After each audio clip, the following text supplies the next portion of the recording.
So away we go. Umpire Tim Piper throwing the ball up here at the Bay Oval in this critical game between Port Adelaide and Glenelg. Both teams in a little trouble as far as form is concerned. They've both lost their last three.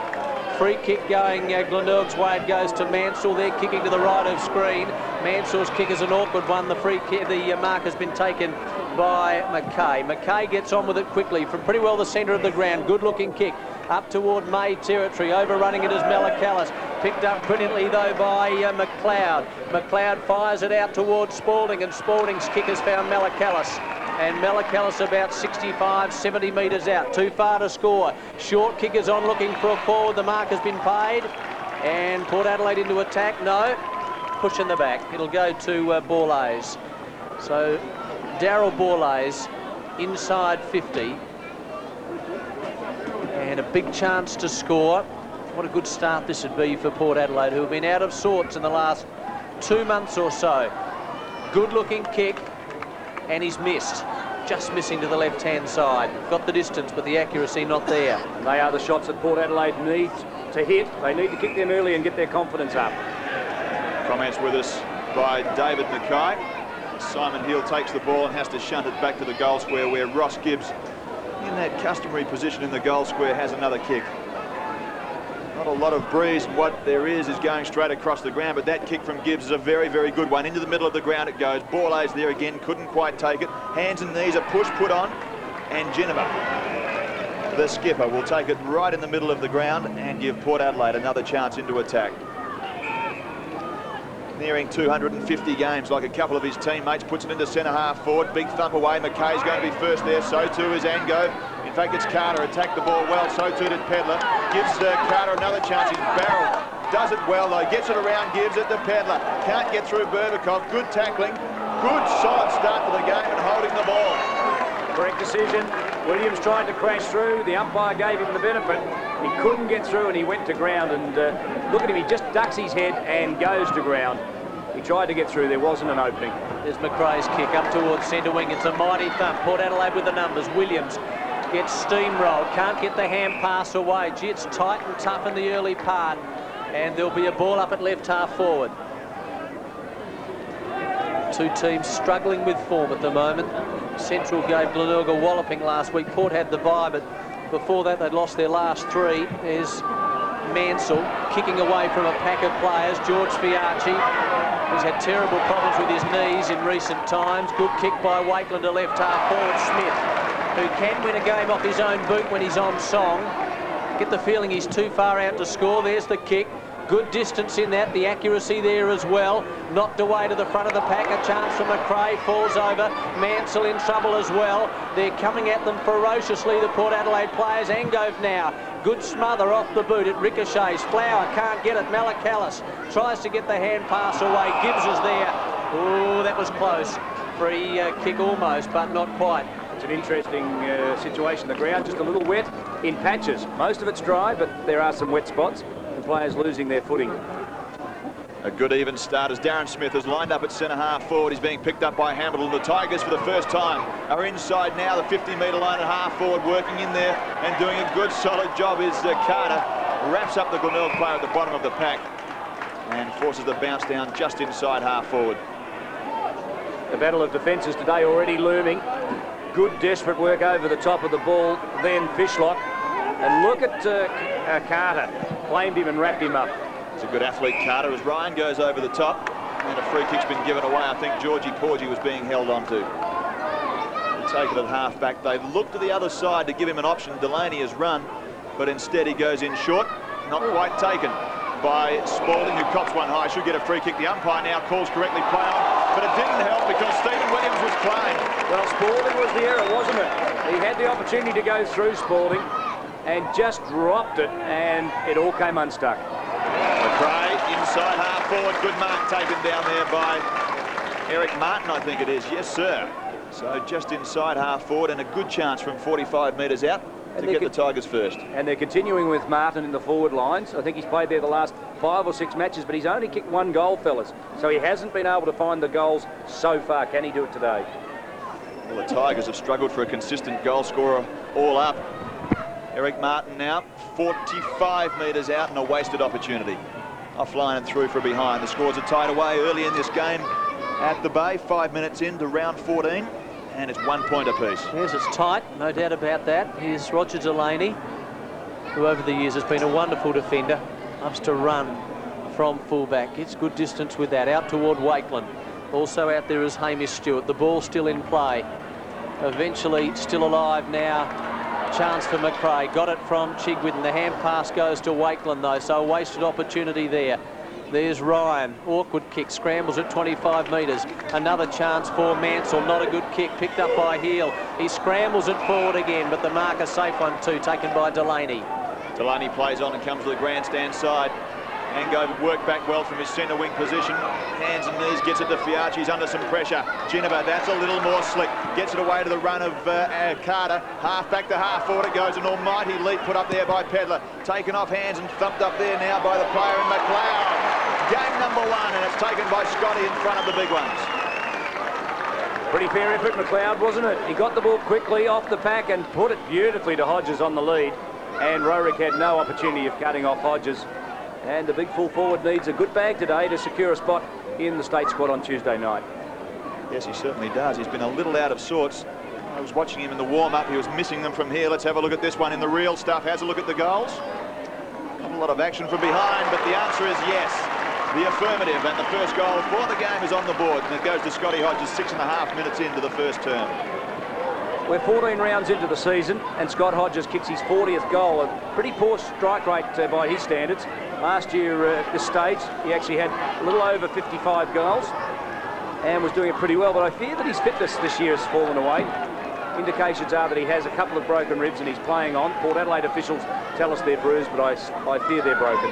Has a family too, doesn't he? There's the throw up in the middle of the ground. 1-1 Port Adelaide. Glenelg is one behind. The Bay's into attack up toward left half forward.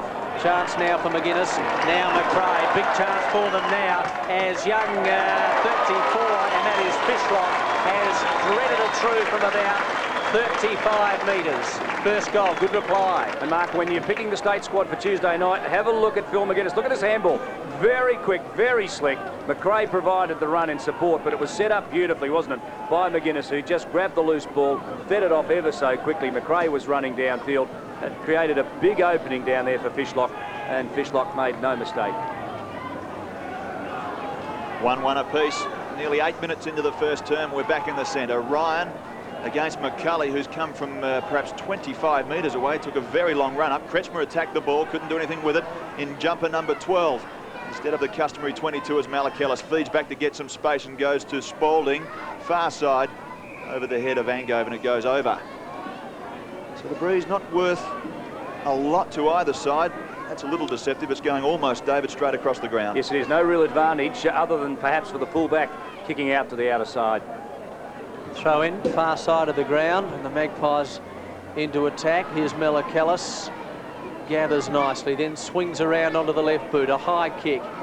There's a mark taken down there. Yes, 2 or 3 grabs. Gee, that was a good mark in the end by Hamilton. Plays on quickly. Chance now for Kretschmer. Ryan.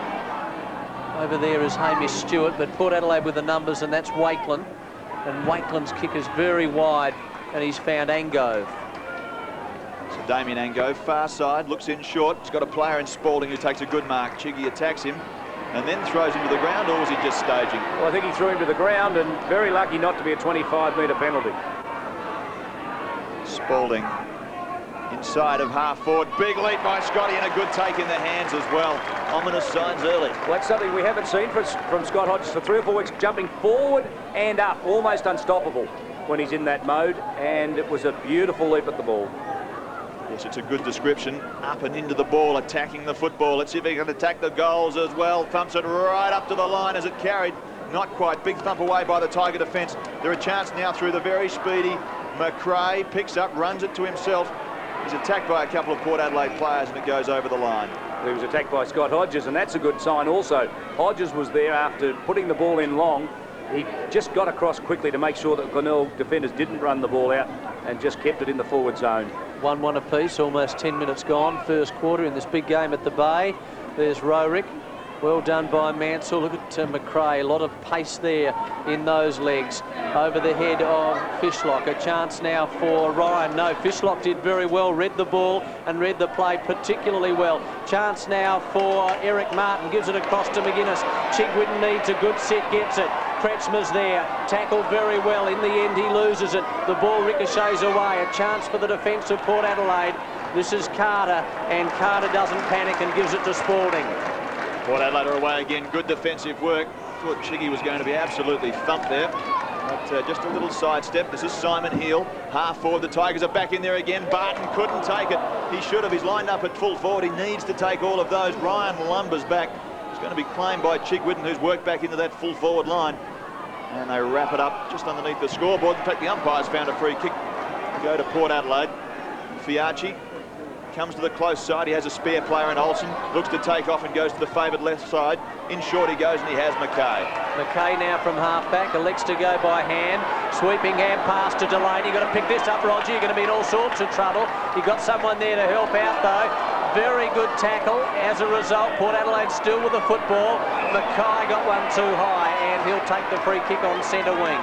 The Magpies into attack. Long kick again down toward Hodges territory. Rorick another big knock to the front of the pack. Over the top goes the big ruckman McCulley. Now Gibbs. Gibbs kicks towards centre half forward, but the Magpies once again turn it away. Spalding playing beautifully early and knocking up, getting touches far side of the ground. The breeze helps to take it towards Berbikov and the line, and it goes over. Change being made already. Coming on for Glenelg is Damien McNamara. Pretty tough, aggressive customer. And coming off was Fishlock. Obviously, Mark Williams not pleased with something that Fishlock had done early in this game at the Bay, and the umpires found another free kick. This time it will go to the Glenelg captain, Nick Chigwin. There's a few fists flying on the far side. Kelly's in there. Malakellis obviously didn't like the treatment. Play on. Gibbs. A little arrogant, isn't he? Just puts it in towards centre half forward. A high kick would really take some marking. Ryan couldn't do it. Carter couldn't. Still gets a boot to it. In comes Kretschmer. One clean, takes the order of the day, does well. This is McRae. Stewart's there. Taken by Borlase. He's wrapped up, and it's a bounce down right on the centre square. Feature of this match is the tackling, the good work at the man with the ball in close. Either side allowing their opponents to get clear. Still 1-1 apiece. Nothing in this. 7 points apiece. It's been tight. Uncompromising football. Chigwin tried to get the kick away from a pack of players. Angove. He's had a pretty good year, Angove. Saw him play 5 or 6 weeks ago, one of the best of field. Here's Carter bursting through the pack and doing nicely. Kicks towards centre wing on the far side. Darren Smith down there. Also Berbikov gets it to Hamilton. Hamilton almost smothered, not quite though. He gained about 25 metres. Malakellis conservatively far side out of bounds. Saw in the Glenelg rooms before the game a couple of objectives for the year. One was not to lose 2 games in a row, and one of the other objectives was to not lose one here at their home ground. Well, 2 of those have failed. This is a must-win game for them. There's a big pack of Magpies there. Stephen Williams in over the ball.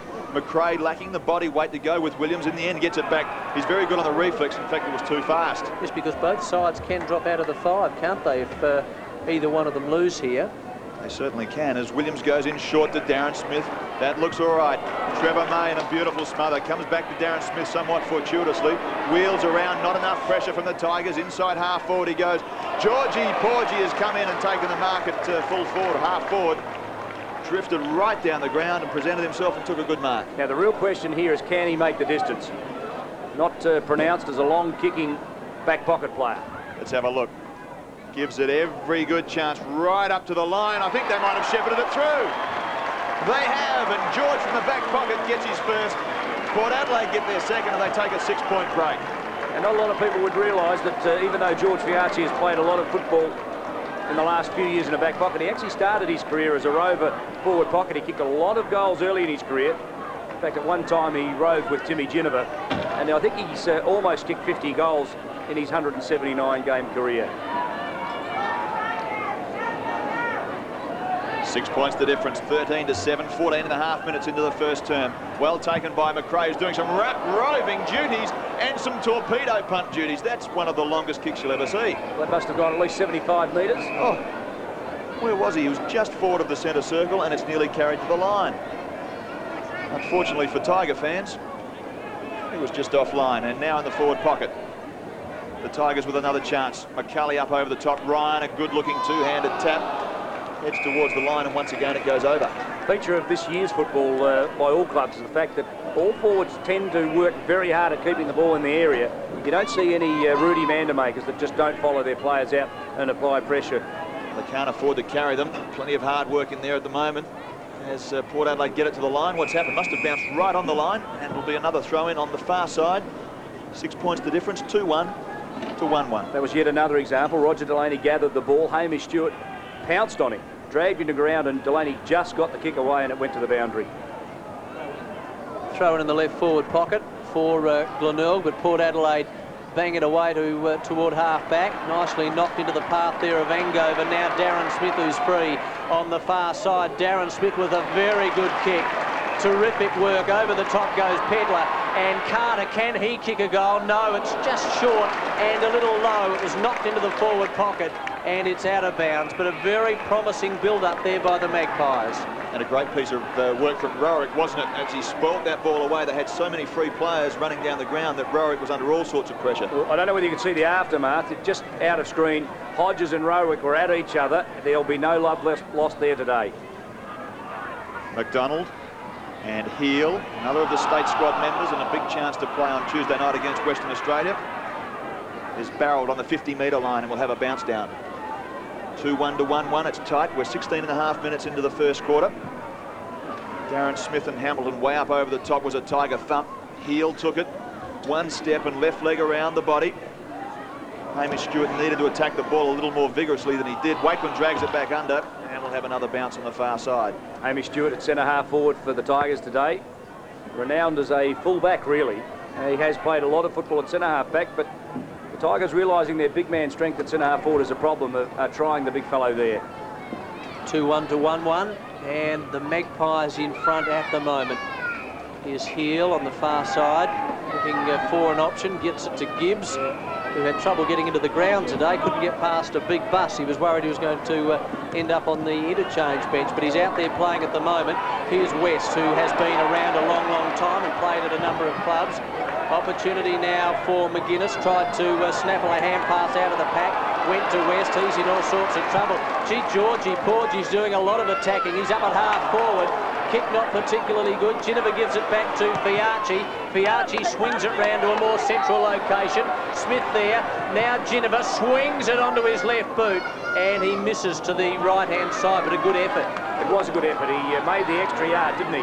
Followed the ball down, get to the fall of the pack, took the loose ball as it ricocheted off and almost created a scoring opportunity for a goal. He only got a point, but it could have been so close to a goal. Looks like George is playing at half-back. Borlase has dropped back into a back pocket to pick up Mansell. West gets it thumped away from him. Heel's in there working hard, so too Malachellis. And the pressure of this game early has seen many throw-ins and many neutral balls. One suspects that as the game unfolds, it'll be more free-flowing. Ryan and McCulley 18.5 minutes into the first quarter. Williams and Chigwitten, plenty of experience there, sitting at the back of the pack. This is Simon Heel. He's getting some valuable touches early and driving Glenelg forward. Here's a chance for Martin. Oh, what a magnificent tackle by Carter. Fantastic tackle, just stopped him dead. And Martin doesn't like it, does he? But it was a great tackle. It's very difficult to stop Eric Martin when he's coming at you so quickly. And that's exactly what was done. Port Adelaide once again repelling to the outer side. Smith again, she's getting some valuable touches. Gives it to Williams, who looks a little better now after a couple of fumbles early. Big mark is West, right over the top, half back. So it's from half back to half forward again. There's West's kick. Boots it toward the wing, uncontested is Spalding, and he'll put this back into attack again. Now he decides to go sideways and infield to Fiarchi, who's getting a lot of valuable touches. Here's Carter, who likewise is very prominent in the early stages. Kicks to Darren Smith, just too high for him, and Hamilton's got it. He's doing all right too at centre half back, Hamilton. That's not so flash though from Stuart. McCulley made a real ham of that. Gives some ground and comes back to McNamara. The Port Adelaide attack is very good inside their half-forward line. Here's Stephen Williams. The play's opened up for him. Has a look at the goals. Has a look at Scott Hodges and decides on the ladder. Well, I'm not sure what he did there, and I don't think he even knew himself. He was going for goals, and he changed his mind in half flight, I would just... No, actually looking at it, give him the benefit of the doubt. He did pick out Scott Hodges. I think he might have. Have a look at Scott run around, drags it back on the banana ball or brought it back, not quite far enough. One behind only, so Port Adelaide at 2-3, Glenelg 1-1, the margin is 8 points. 1 goal, 1 Hodges, but the thing I like about him is that he is attacking the football. He's calling for it, he's demanding the ball in his area, and that is a very dangerous sign for Glenelg. Ross Gibbs now to bang this one back into play from fullback. That's from the northern end of the ground. Gee, got good distance with that, didn't he? Over the head of Burbakov. Big Ryan lumbers after. He's got only one option. That was Angove. Now it's 2 against 2 as Mansell is over there as well. And there'll be a throw-in, eastern side of the bay. 2-3-15 Port Adelaide. Glenelg 1-1-7. And what a critical game this is for both of these sides. Both out of sorts as far as form is concerned. And under normal circumstances, they're the power sides, or 2 of the power sides in the local competition. Here's Smith. He ricochets off Williams and then kicks to right half forward. He's found May. Now, May's too far out to score, I would think. Gives it everything, though, right on the 50. That's a big kick. It's going to bounce through. Rorick fell over. Hodges did some clever work on the goal square, and it's a goal. I think Rorick and Hodges were very concerned about each other. Clearly, as the ball came in, Hodges was concerned where Rorick was, and he actually backed into him at such velocity, he knocked Rorick to the ground, and realising that there was no one else there, he was quite satisfied to let the ball just float through for a goal. He made the distance all right. So a tradesman-like start from Port Adelaide. They go to 3-3 to 1-1. 14 points the difference, and we're approaching time on in the first quarter. McCulley starting to grow an extra leg, gets up over the top. Do you think McRae's not playing beautifully out of the centre square? How's that for the value of a quick attack? 2 torpedo punts. I reckon each of them have carried at least 60 metres. And Michael Barton has had 2 occasions where all he had to do was just find that little bit extra, and he could have marked both balls. Now, in that situation, a full forward with 2 marks, 20 metres from goal puts it through. The Tigers could enjoy the lead. We'll ask you about whether he is the solution at full forward, as in just a moment as McCulley goes up over the top. Here's a chance for Darren Mansell. Can he drag it back far enough? I think he just about might have. Yes, indeed. Mansell gets his first. The Tigers get their second. Darren Mansell is a versatile player. He can play anywhere. Centre, rover, back pocket, ruck rover, forward pocket. They've even played him at full forward. And you talk about options at full forward. Maybe he's one later in the game who could play at full forward on Roger Delaney. He would clearly have too much pace, but he's doing a good job in the centre at this stage. 3-3 Port Adelaide, they're 21. Glenelg 2-1-13, almost 23 minutes gone. First quarter. Ryan and McCulley. Oh, that looked a little high, but the umpire is going to come across and he'll throw it into the air again. The umpire was unsided then, Mark. He had players between him and Simon Heel, but it was clearly over the shoulder. Tim Pfeiffer, very experienced umpire, goes for the bounce. That time it was a good one. McCulley knocks it to the side of the pack, picked up there by Spalding, got the hand pass across to Carter, who's tackled very well, and the free kick is going to Glenelg. This is Hamish Stewart. He could kick it from there. It's a 65-metre kick. At the back is Martin and also Barton, and it's gone through for a behind. Where's Fargo? Terrific work, wasn't it, by the Port Adelaide defence on that occasion. Olsen just got a fingertip to it, and it could well have been a goal. Delaney brings it back in, 3-3 to 2-2. Port Adelaide still with the 7-point advantage. Wakeland gets barreled, can't do anything productive with that. Neither can McKay. Gee, the defensive work of both sides has been very good. That's a reasonably incisive handball from Kretschmer to McRae, who you'd have to say early in this game has been one of the Tigers' very best. Vying for selection on Tuesday night, almost a certainty in my book. If you were looking for a wingman or a rover, he's pretty versatile. He's in rare form, isn't he? Last week stood out in their drubbing at the hands of Central District as the only player who stood tall. Here's Melakellus, opting to go with the hand pass to Williams. Clean possession, out wide he goes. Now Tim Ginniver, the captain for Port Adelaide. Long kick looking for Smith, had to go one-handed, was being held by West, looking for support. The hand pass was terrible. McNamara intercepted it superbly, then got tackled just as well. McKay gets the hand pass away. Back it comes to Smith, he's got it somehow. Hand pass again, not particularly good.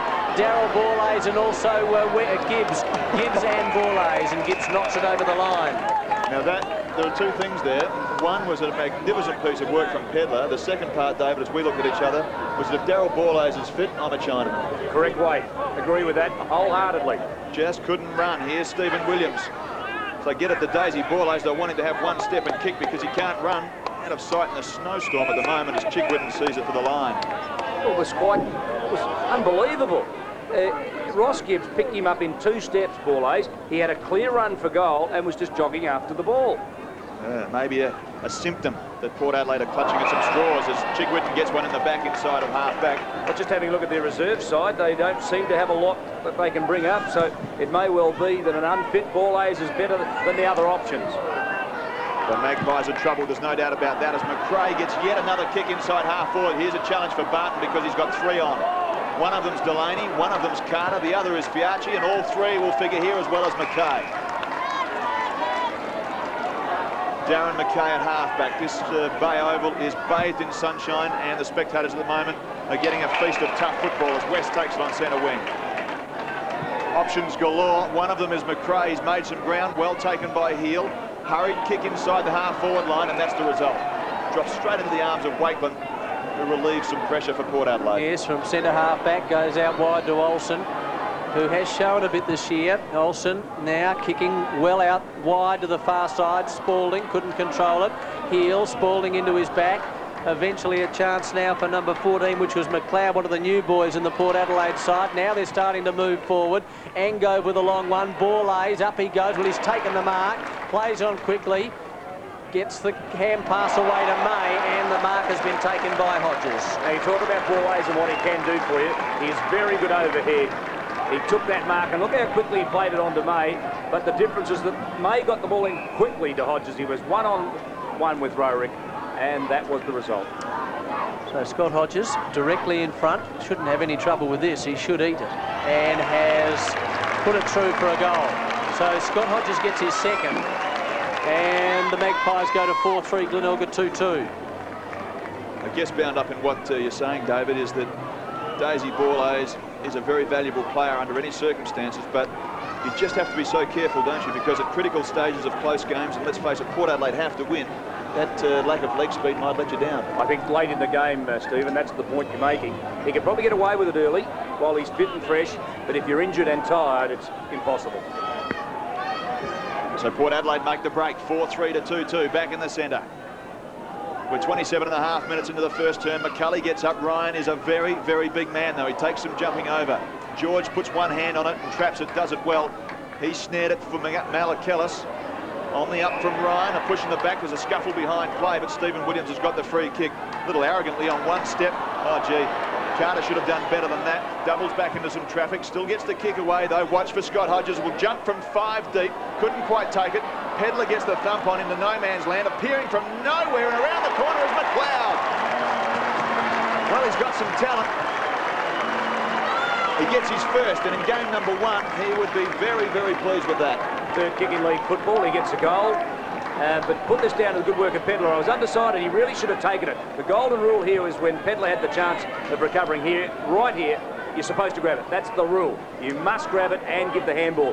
He backed himself in, he paddled it on. Unfortunately, McLeod was quick enough to get the loose ball, but I'm sure the runner would be out telling Pedlar to take control. 33 plays 14. The Magpies 5-3, Glenelg at 2-2. Back in the centre, so they've got the ascendancy. Malakellis, here's Carter supplying some good rebound and good run from half-back. Long kick up toward left half-forward. Tim Ginniver runs into the open goal and slams it through. Well, the signs are there early. Ginniver gets his first. 6-2, it's not over yet. Make no mistake about that, but Port Adelaide are playing with much more ferocity, particularly from half-back. They're getting drive across the half-back line, Carter particularly, and Spalding, who Spalding has been disappointing this year. Let's be honest about that, but his game so far today has been terrific, and Carter has been full of run. He set that goal up for Ginniver. 6-3 to 2-2, 25 points the difference. As Fishlock comes back onto the ground for McNamara. McCulley gets this tap away. Mansell's gone into the centre of the ground to give them some bite. It's at half-back, as David Mackay mentioned, that they're getting a thumping, the Tigers, at the moment. Fiacci, Wakeland, Carter, Spalding. And Spalding at the moment through that defensive zone are doing all of the damage. And when that goal went through, just 30 seconds ago, they ran from all parts to congratulate Carter. 30 minutes into the first term. Big thump away by Wakeman. Loss of feet by Hill won't help anything. Port Adelaide, well, they've just found a little bit extra, haven't they? You can see that they're quicker at the body, quicker at the ball. And we'll have a bounce down as the siren goes. To end a most entertaining first quarter of this round 14 fixture at the Bay between Glenelg and Port Adelaide, which sees the Magpies 6-3-39, a 25-point advantage over Glenelg, who are 2-2-14. And this action, of course, with you always on ABC. Umpire David Elliott to get the second term underway at Glenelg Oval. And Port Adelaide enjoy a 25-point advantage. Ryan gets the first tap of the second quarter away. Borlase is first in there. Big pack of players. And in the slippery centre square area, we'll have a bounce down where Damien Ryan has done pretty well so far. And McCulley probably, if anything, has broken even with him. McCulley up over the top. Stephen Williams in there, couldn't take a clear possession. He's got good leg speed, Angove. Around the body, in short he goes. May's the target, kept a play on it, and then the reflex was fantastic. They'll run into trouble there, though, because even if the handball had found its mark, I think Angove was going to run into a brick wall. Spot on, but at least Port Adelaide are running. They're backing up, they're supporting, and they're trying options. They're getting teammates involved in the game, and I'm sure that's what John Cale would have asked for. And they looked very, very pumped up at quarter time. Big thump away. Probably need to be a little more productive and accurate than that. They find the line having made 15 to 20 metres. Well, I think they need to be pumped up, Stephen, don't they? This is a grand final for Port Adelaide. Lose today, they're out of the 5, and they would then have a 5-8, 5-9 ratio. 5 wins, 9 losses. They must win today. Well, a loss would make it 7 out of the last 9, and that would be not only unheard of, but as you're saying, putting them pretty much out of action. Smith, Malakellis, the run is provided by Fiacci, who's definitely enjoying a run at half-back, but it only goes as far as Hamilton, whose game's been terrific at centre-half-back. Here's a chance now for Glenelg to clear it as McGuinness goes wide to Kretschmer. Kretschmer in the back pocket. Playing without the goggles, Mark. Kretschmer, yes, he's had that eye problem, hasn't he? In fact, at one stage there, it didn't look as though he'd play again.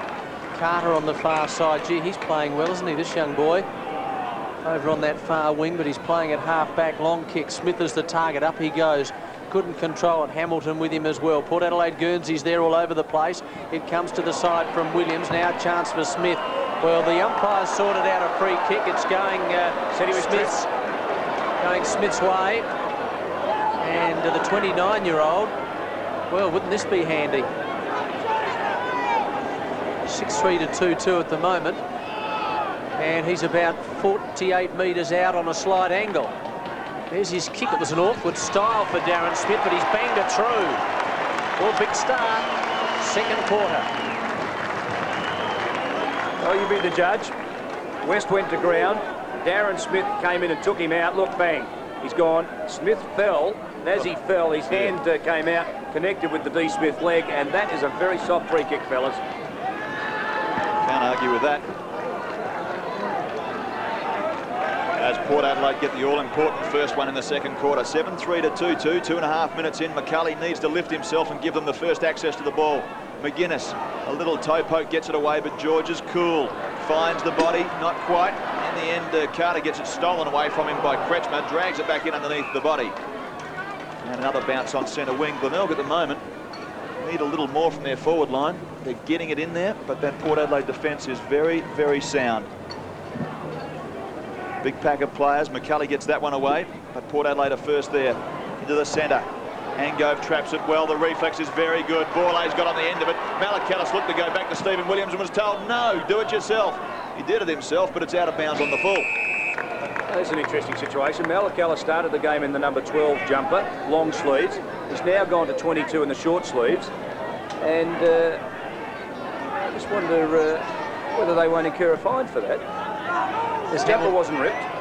There's Hamilton's kick. Big pack into the air. No mark taken. Glenelg still going further forward by about 20 metres. And Flower just happy to escort it over the line with George Fiacci. Smack bang in front of the members here, in front of the grandstand. It's an interesting look that from Flower. If you're a netballer. 7-3 to 2-2.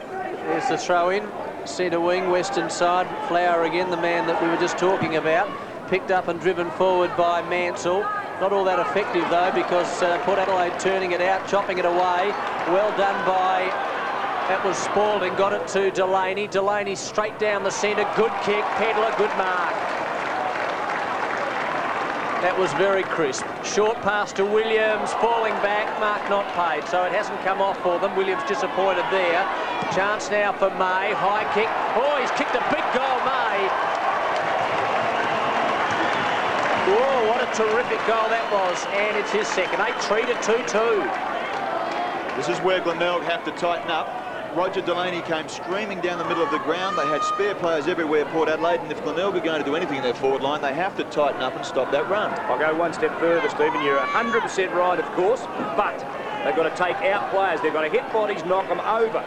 Don't let them run downfield. Don't let them get the second wave coming. As they come out, and they've got to hit them, take them out, and deck them. Can't argue with that. It's on in the goal square. Heels in there first, and they'll get a free kick, the Tigers. It was Delaney and Barton, and I think Olsen might have been involved with Martin as well. Chigwidden in short. They need some accurate, quick, incisive movement, and I can't agree more with David Mackay. They need to hit some bodies, because if they give Port Adelaide a sniff, they'll go like rampant bulls. Inside half forward, is that a mark? It is, but it's gone the wrong way if you're a Tiger fan. To Damien Ryan, plays it on. He's got Olsen, who is very rangy. Awkward looking kick. It's given them a sniff because Chigwidden was legged. Oh, they've said play on. Mansell, short, and McRae gets on the end of it and has a chance from 35 metres. Chiggy played on himself. He realised there were loose men downfield and had to get the ball on quickly. And this is the result. McRae's got the ball 35 metres out. The angle's tight. He is a left footer, but he's kicking directly into the teeth of this breeze. As you can see by those papers drifting past him, he almost looks like he could be back in year 12 playing for school. Sure, he shows a little more maturity than that in his football. Thumps it to the line, and Ryan does well to sit back and take a good mark. Yes, and then goes over the top. Tim Ginniver there has to bend the back, gets the hand pass away. This is Angove now from half back, kicks up toward the wing on this grandstand side. Mark at the back. The free kick is going to West. So West now plays on. Hand passes over the top. McGuinness looking for some options. He has not got too many of them. In fact, he didn't have one. Eventually the kick travels about 30 metres. McRae's down there. Port Adelaide with the numbers. That is Ryan on his side, and there'll be a ball up. Some of these signs for Glenelg are very bad. They're Learising, and they're just not playing tough, running football. Not playing direct football, that's for sure. Stewart and Ryan, and another free kick inside of half-back. This is where Glenelg now need to tighten up, because as soon as they get possession, people like Delaney just bolt. They go to the far side. Unfamiliar right leg this time to Darren Smith. And when they get it streaming out of that defensive zone, the forwards have got off of their leash to Hodges. Good mark. In front of the face, took it well. And he'll have no problem with the distance from here, and a chance to get his third. Now, the real story here is there were 4 options for D. Smith. He had Stephen Williams coming down the centre. He had Hodges on the lead. He had Pedler out wide, and May dropping back long. And Hodges will put this in over the goals. No problem with the distance. He's just offline. So Port Adelaide, all of a sudden, they're at 8-4. Glenelg at 2-2, and it's remarkable that the Tigers just don't seem to be able to get a decent home ground advantage. Jim West was a metre behind Darren Smith. He should have run in, wrapped him up and made sure that he couldn't play on. Instead, he stood the mark, and Darren Smith just ran off to the side and took off. Well, perhaps the home ground advantage is akin to the AFL, where there doesn't seem to be as much of a home ground advantage anymore. 2 games out of 5 they've won here this year, the Tigers. It hasn't been too good at all. There's a big mark over the top taken by Burbakov. He plays on now, chips toward midfield. That was dangerous. Darren Smith, who's playing very well, chopped that one out nicely. Well done by Spalding over the top. Here they go again. Mackay trying desperately to pick up. He got a beautiful bounce. Hand passes to a teammate. Well done. Ginniver from about 30 metres. That's a captain's goal. His second. And the Magpies on fire. 9-4, 2-2. Now, there are days when things just don't go right, and there are days when things just head your way. You get the good bounce. Now, Ginniver on the left boot. Normally, he just had a quick look. 45 out on the left boot. He wouldn't make that distance, fellas, with the right boot, surely. Now today on the left boot, on the run, quick snap, and he kicks it everything's going right for Port Adelaide. And Timmy Jennifer, you don't want to take him on Peter Berbikov, although Berbikov's no slouch, I can tell you. Back in the centre, 9-4 to 2-2, 9 minutes in. As David Mackay is quite rightly saying, you have those days, but at the moment Port Adelaide are being, here it is another example, they're being allowed to do whatever they like. The Tigers are very, very ordinary at the moment. They're just not putting any pressure on as George goes in the full forward line. Not quite, Scotty. Gibbs on the up. The pressure again being applied by the Port Adelaide forward zone. And the Tigers can do nothing but run it to the line. The Port Adelaide players are all over the place. Glenelg are just not working hard enough. George Fiarchi, 25 metres clear of any Glenelg opponent. Mark Williams would be beside himself against his old side. Well, I think he's tried to instill in this Glenelg side, and I think he's done a fair job of it, is being aggressive and taking players out. Today they've evaporated that game plan and they're letting Port run clear. McCulley hands it down towards Hill, and again he goes to the line. One wag during the week said the reason Glenelg recruited Mark Williams was to get them to play like Port Adelaide. Somebody said last week after they lost 2 Centrals that he certainly got them playing like Port Adelaide. At the moment, yes. That's a good comment, isn't it? 44 points the margin. Here's Engove now, right on the 50. Long kick. Hodges backing back. Pedlar's there as Hodges takes a big one. Oh, he's playing a blinder. Rorick will know all about it by the end of the day. He really set himself, Scotty, didn't he? He set himself for a big one today. State selection Monday night. The team will be announced. And Hodges the preferred full forward if he's in form. Already has 2. He now has 3. And the Magpie machine continues to march forward. 10-4, 2-2. Well, he's had 5 scoring chances. He's kicked 3 goals too. In fact, he's had 6 because he had 1 shot for goal that dropped short. But look at the way he attacks this ball. You don't quite see it off screen, but he just launched himself to get underneath that ball, and it was his and his alone. So a little scrap on centre wing. Bottom of the screen, Angove and Heel. It started with Angove. It's now Angove and McGuinness. It started with Angove and Heel. Back in the centre. Glenelg finding a little bit of extra spirit, but it's a little bit late. Now here's an interesting move. Mark Williams has taken first gamer in Mark Dittmar and thrown him into the ruck against Ryan. So Mark Williams obviously thinks that McCulley was getting a thumping. How would you like that when you're 8 goals down to be thrown on against a rampant Port Adelaide? It's a big test for the young man as Angove gets it back towards McKay. They're running on absolutely everything at the moment, Port Adelaide, as they get it out to May. Chips it in short, but Berbikov drops back and cuts it off. And Jennifer, look at him. They're not happy with each other, are they? Yeah, this is terrific, Port Adelaide. They're just doing everything they can do to unsettle the Tigers, and the Tigers are getting sucked in. Berbikov in the back pocket. I like this young boy. He's a good player. Kicks very wide to the far side. McKay at the back about 4 deep. But the mark has been paid by the umpire. He gives it to McRae. It was Mansell who gave it across to him. There's Hamish Stewart. Just getting one a little high there. Yeah, Georgie just said, here I am, I'm just out here. I'll just let you know I'm around the place. Hamish tried to crash through, and George just said, well, you're not going to get through that easy, young fella. And that's the thing that Port Adelaide are doing today. They're doing those niggly Port Adelaide things. Well, do you think they don't need this one? This is an important kick. Hamish Stewart keeps it low. Gets good distance, the accuracy not there. There's a big pack, no mark taken. Spalding and Fiarchi, well done to Carter. So they run the ball with consummate ease toward half-back. Who's there first? It's little Nicholas Chigwidden, the captain for Glenelg, trying to lead by example. Oh, he was knocked over after he got rid of it. The umpire's right on the scene, and things getting out of hand here. Well, this happened last year, didn't it? Rattray and Greg Phillips started it last year, and there's a lot of emotion between these two sides. Now, Carter upended Chigwidden, and I thought fairly, but his teammates didn't like the look of it, and I think it's now time to stand up and be counted, and that's what Glenelg are doing. It's also fair to say that whilst Port Adelaide have unsettled Glenelg, that's just a little bit late, as you see at the bottom of your screen there. I was going to say that it's fair to say that Port Adelaide have unsettled them as the Tigers go in short and get McRae, but it's also instinctive with the Magpies that the further they get on top of you, the more they niggle and the more they try and ground you into it. There's nothing worse than getting nutted by Port Adelaide. I can tell you from first-hand experience. McRae jams it up towards the goals. He's not going to quite make the distance. They need a big one down there and a settler. They can't quite do it, and Port Adelaide run it across the line. So a rare score for the Tigers. They go to 2-3, 10-4 to 2-3. The margin is 49 points. They've only had 3 scoring opportunities, the Tigers. A goal to Mansell, a goal to Fishlock, and a point to Hamish Stewart. The other 2 points have been rushed. There's Delaney's kick. He got good distance with that. Borlase was the target. Here's Chigwidden trying to do something constructive. And he's a very tough little player, Nicholas Chigwidden.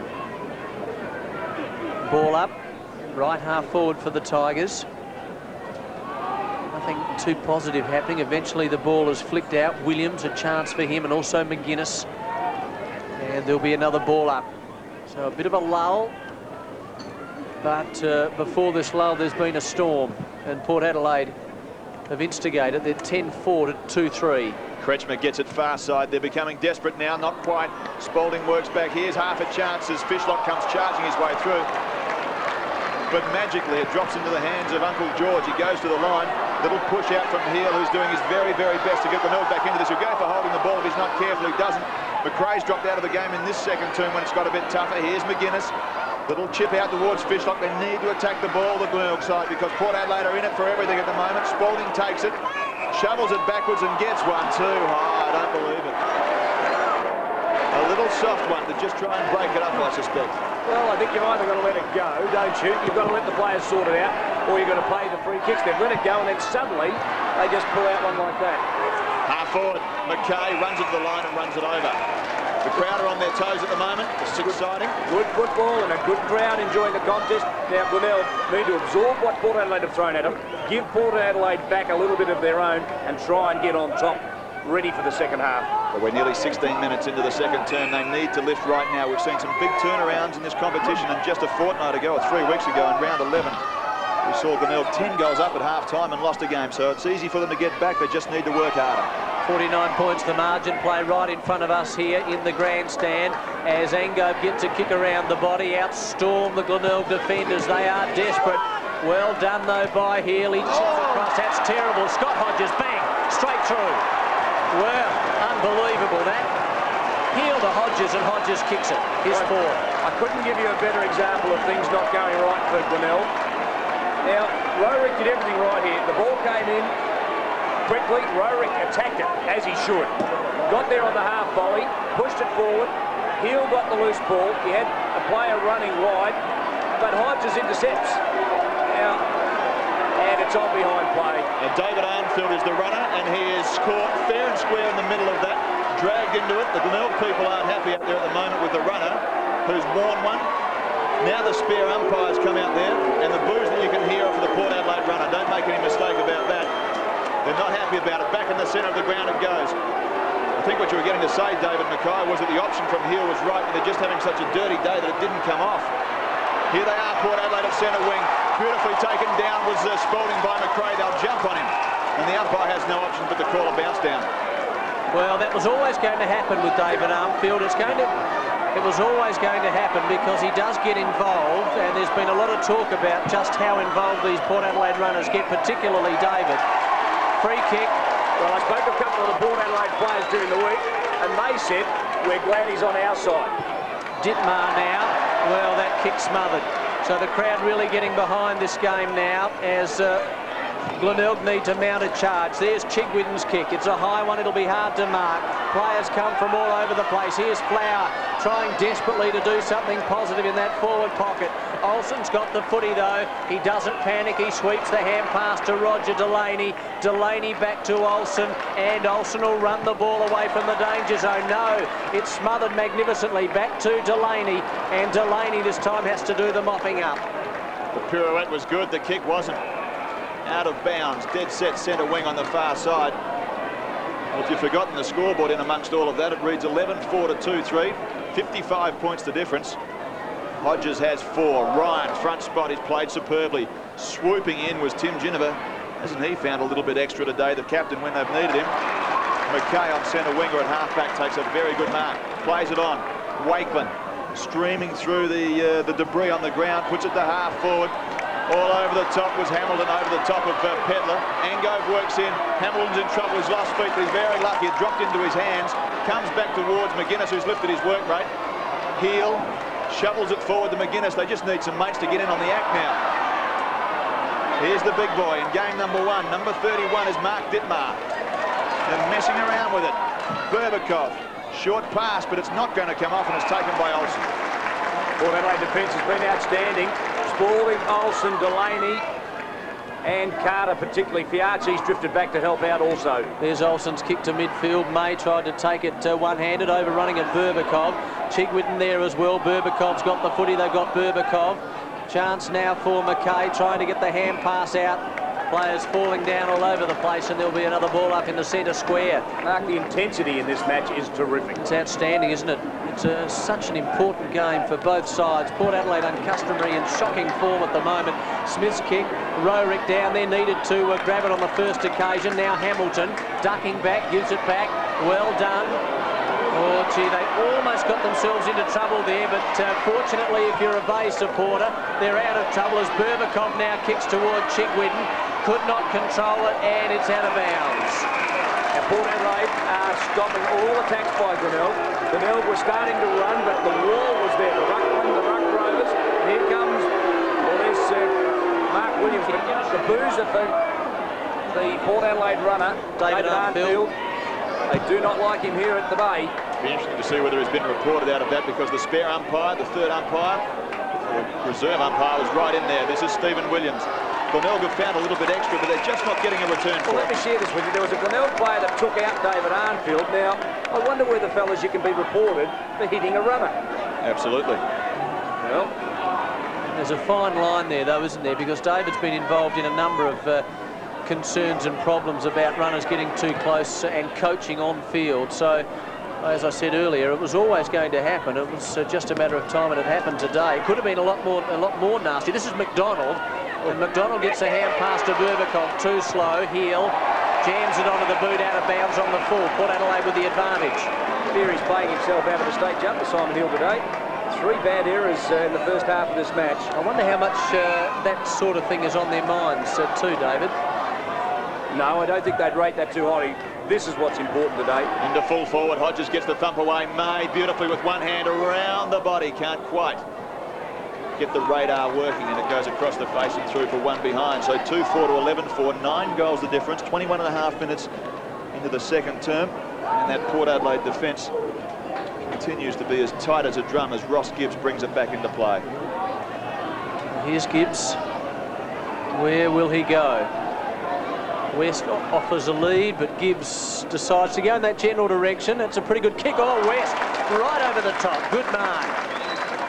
He's travelled a long, long way. This man played for a number of clubs. There's the kick by West from half-back. Good distance with it too toward the wing. It just dropped short in the end, and Mansell was able to judge it best. Gets on with it, kicks towards centre half forward. In front, yes, good mark. Well done by Barton. Benefit of the ball coming in quickly, Mark. Yeah, good mark there by Barton. He was just able to get one-on-one.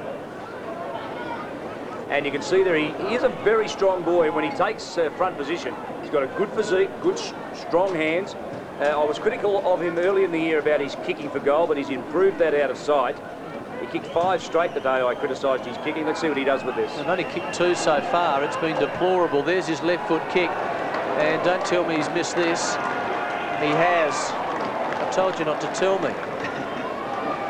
Sorry, Max. Nearly 23 minutes into the second quarter, and that is terribly deflating for the Tigers. They really needed it as Delaney brings it back in, has a look at Wakelin and gets him. Port Adelaide are finding their options as they come streaming out of their defensive zone. That's not a good kick from Wakelin. Somewhat fortunately, it fell into the arms of a Port Adelaide player, but Berbikov was able to clear it. Now they're a chance. They've got 3 players. One of them is Flower. The other is McGuinness. Thumps it up into the full forward line. And take 25. Here's Port Adelaide in numbers back there again. And an enormous amount of time just to run it out. Look for some options. Simon Hill's going to be swamped here as Stephen Williams presents himself and takes it on centre wing. Yes, gee whiz. Carter was able to fumble there in defence and still able to do something positive with it. Gibbs with a knock, a big punch out of bounds. Williams and Chigwitten running hard with each other, nullifying some of the work that either man has done. I think at this stage Williams just on top. 24 minutes gone, second quarter. And the Magpies well and truly on top. It's been a fine exhibition. Gee, Hill just really did cop one. Very Academy Award, fellas, for this. A dead set Academy Award. Ball came down, he did the right thing, took control, grabbed it. Now, just an Academy Award. I don't know about that, David. I felt that from up here. Kretschmer gives it to Gibbs, and Gibbs, tracking across half-back, goes wide to the far side of the ground. Here's Hamilton getting on with it quickly, gives it to West. He's about to be run down by Hodges. Back to Hamilton. And Hamilton now from centre wing chips in field. But he's found Hamish Stewart. The point was a beauty. Hodges tackling at half-back. How committed is he today? Yes, he's playing very well, isn't he? There's the chip pass, Chigwidden. 65, 70 metres out, long one straight down the centre. Looking for Martin, no, and Olsen clears away. And as we've said so many times before, that defence is impenetrable. Well, they're getting plenty of help from their ruck loaders, rovers and ruckmen. They're all getting back quickly. So the thing is, it's the movement of Port Adelaide. They're getting back quickly, congesting the Glenelg forward line. And when they're running out of defence, they're running quickly and opening it right up. Mansell gets it. Heel. He's had plenty of possessions. He just hasn't been able to do much with them. It's been a function of this very, very committed Port Adelaide side as Wakeland comes streaming through. Where are the options? One is Pedler, little shove and good take. He's a very talented player. Just good use of the body at the right time. Simon Pedler's been in the shadows of Hodges and Tyler for so long. Now starting to emerge. Now he's found May. Young Trevor May, 21 years of age, right in front of the goals. He's very unselfish, isn't he, Simon Pedler? Just found a better option. We saw a couple of knock-ons from him earlier when perhaps he should have taken it, but it was all in team spirit as May has a look at them at the southern end of Glenelg Oval and gets his third. Port Adelaide get their 12-5 to 2-4. It's an exhibition, David. Well, you talk about Port Adelaide not having rovers. People have been critical of Tim Ginniver, and they haven't really had Mellicallis for most of the year after that shoulder injury, not after his initial impact. But this kid, Trevor May, with 3 goals, has just emerged, hasn't he? He's a good running small man, and he's given the Glenelg defence enormous trouble. The goal kickers, Mansell and Fishlock. Gee, they look lonely, don't they, over on that side? Hodges with 4 leads the Port goal kickers. Back in the centre, 12-5 to 2-4. And in a twinkling, it's a 10-goal difference. Kretschmer has been extraordinarily quiet. Haven't seen much of him at all. And a rebound in the centre square. Plenty of traffic in the centre square. As McGuinness gets it, his work rate's been okay, but he's been outnumbered almost exclusively by Port Adelaide players every time he's been near the ball. Mark Williams has gone with virtually the same combination that he opened with, even though they trail by 10 goals. He's changed his ruckman. I suspect that if anything, he's got a problem up forward at the moment. Chigwidden slides into it, gets it back to Mansell, who couldn't take it because it was a rocket. And Ross Gibbs gets a free kick right in the centre square. Plays it on, far side. Here's Kretschmer now, presented himself well and takes it, albeit a little awkwardly, round the body. There's just a number of Port Adelaide players there for a change. Around the body, Delaney. Here's Trevor May bobbing up everywhere. Inside half forward, Pedler, but this time it's West who takes a good, strong mark inside of half-back. 29-year-old plays on quickly, goes to the far side. He's got Ross Gibbs way over on that outer side. 12-5 to 2-4, do you mind? Oh, right over the top was Hamish Stewart, but never really looked like taking control of that football.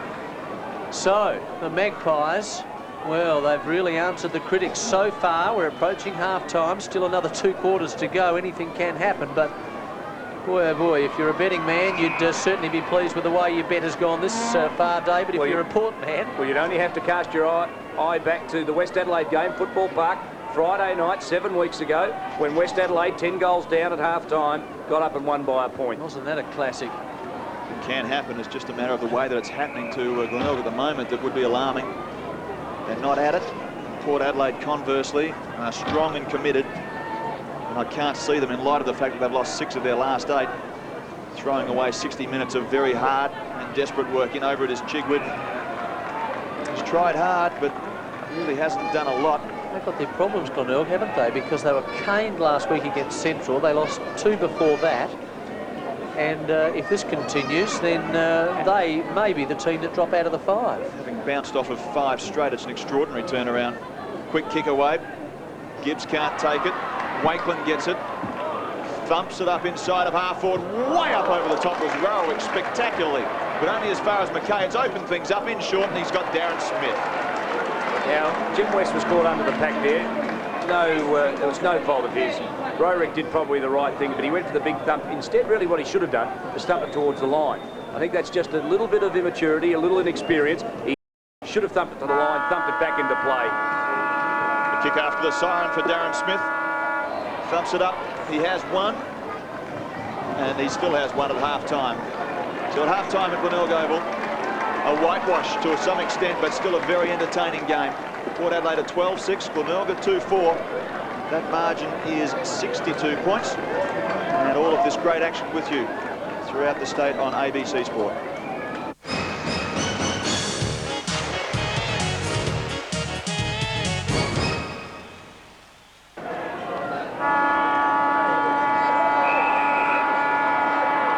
So umpire Tim Pfeiffer getting things underway in the second half of this big game at the Bay. It's a 62-point margin in favour of Port Adelaide. Carter had the footy, they've got him. There's a high tackle on Burbakov and he'll get a free kick. Well, what a sensational first half with David Armfield, the Port Adelaide runner, being involved in a melee. I'm sure we'll hear more about that. There's the kick, Melikelis underneath it. And he's taken it easily on his chest. Did start out in number 12, long sleeve Guernsey. Now in number 22 with the short sleeve. Good kick out wide. Smith, who's been very prominent in this game. Chance now for Barton. Barton kicks long toward left half forward, looking down there for Hamish Stewart. Gee, they need more from those boys, don't they? And a number of other players. It's been a whitewash. It's 12-6, 78. Glenelg at 2-4-16. Looks like a couple of minor cosmetic changes made to the Tiger outfit. Hamilton's gone back to the last line. Jim West is slotted into centre half back, where I suspect he finished that second term. Around the body, Mansell couldn't bring it back far enough. Straight up and straight down. Delaney puts the hands out, couldn't take it, and Spalding thumps it through for a behind. Port Adelaide defence have been prepared to concede 3 points today. Whenever it looked like Glenelg had an opportunity of scoring a goal or taking possession, they've just thumped the ball across the line. They've been very disciplined today. In fact, this is probably the best I've seen them this season. Delaney, one of the best fullbacks we've seen in the league for 4 or 5 years. That kick, though, not very good at all. That fits the description. Straight down the throat of Burbakov. Well, it wasn't the best from Roger, was it? Peter Burbakov directly in front, the 20-year-old. Now, he'd want to make the distance here. I've got to say, he's gone back, he's tucked his jumper and he's thrown the ball on the ground. He's 60 metres out and he fancies himself. I've got to say, he doesn't kick a goal here or get a score. The runner ought to be straight out there. They need to play on and get moving. Well, a bit of pressure on Peter Burbakov. There's the kick. Got a lot riding on this one, Pete, and it's been knocked through for a behind. Well, that's the point, isn't it? He should have got up, got on, looked at the options, played on quickly, moved the ball in and tried to find a man 25 or 30 metres out, but no. They're just doing a little bit of grandstanding at the moment, Glenelg, and it's not helping their cause. So 10 straight goals the difference, and again, Rodgers' kick doesn't quite find the mark. Other than a Glenelg jumper, this time it's heel into a forward pocket and he gets barred. Now, fellas, I've said that Mansell could go to full forward, and right in that stanza, and there's the runner going out saying, play on, let's move. Their game is running, Glenelg, and they haven't been running. So Michael Barton, the onus at full forward, has just 1 point so far. And this is a very awkward kick. The breeze still coming pretty much into his face. Gives it every good chance. It slides across the face, though, and I think the umpire will say it's out on the full. He does. So another missed opportunity. Not much system in this side. I mean, that was a very haphazard kick. He didn't go back, concentrate, which he can do. He just blasted it in and hoped. Here's Ryan from the back pocket. Kicks toward half-back. It falls well short. Fiacci takes it and then hits the ground and runs. Awkward kick, scrambles it down to Williams. Williams always very good with the foot, and that's no exception. McKay couldn't quite control it. It was just a little low. Cheekwitten in all sorts of trouble. They've got him. They've wrapped him up and there'll be a ball up. Very emotional clash, this one. Saw a stoush in the second quarter. Number of spot fights in the first quarter. 3 3/4 minutes gone in the third term now. Ginniver attacks the ball and is well rewarded for it. Gets a free kick, plays it on left hand, rocket handball, finds Fiacci, who's loved the freedom at half-back. Up over the top was West. Darren Smith's been quite influential. He won't get to that one, though, before it goes over the line. and out of bounds, perhaps 45. In fact, it's just outside of 50, just outside the 50-metre line from the Tiger goal. 4 minutes. A lot of people have been critical of Darren Smith in the last 5 or 6 weeks. Today he's fired and they're leading handsomely. Very important player is Smith to Williams. In the end, it's Malakellis, gets it, wheels around the body. Good-looking drop punt right up to Scott Hodges' territory, who drops back and takes the easiest of marks. He's just prowling today, Scott Hodges, isn't he? He's just got a little bit of Gary Ablett about him. Very confident. Is he's just put in very solid ink his name for a state game, I think, already on Tuesday night. Michael Taylor here in the grandstand, watching today. John Reid, also a selector, also watching. They couldn't help but be impressed. So Scotty has 4, and in the early moments of this third term should make it 5. Kicks it out of the ballpark. Bought for the AFL in '96. Now how's that for a snapshot of some emotion during the week as Hodges bangs it through for Port Adelaide's 13th, is it? And 13-6 to 2-6. It's becoming a little bit one-sided, David. The essence there is that Port Adelaide was sharing the ball around. Quick hands, hitting their target, and bang, the long kick comes in.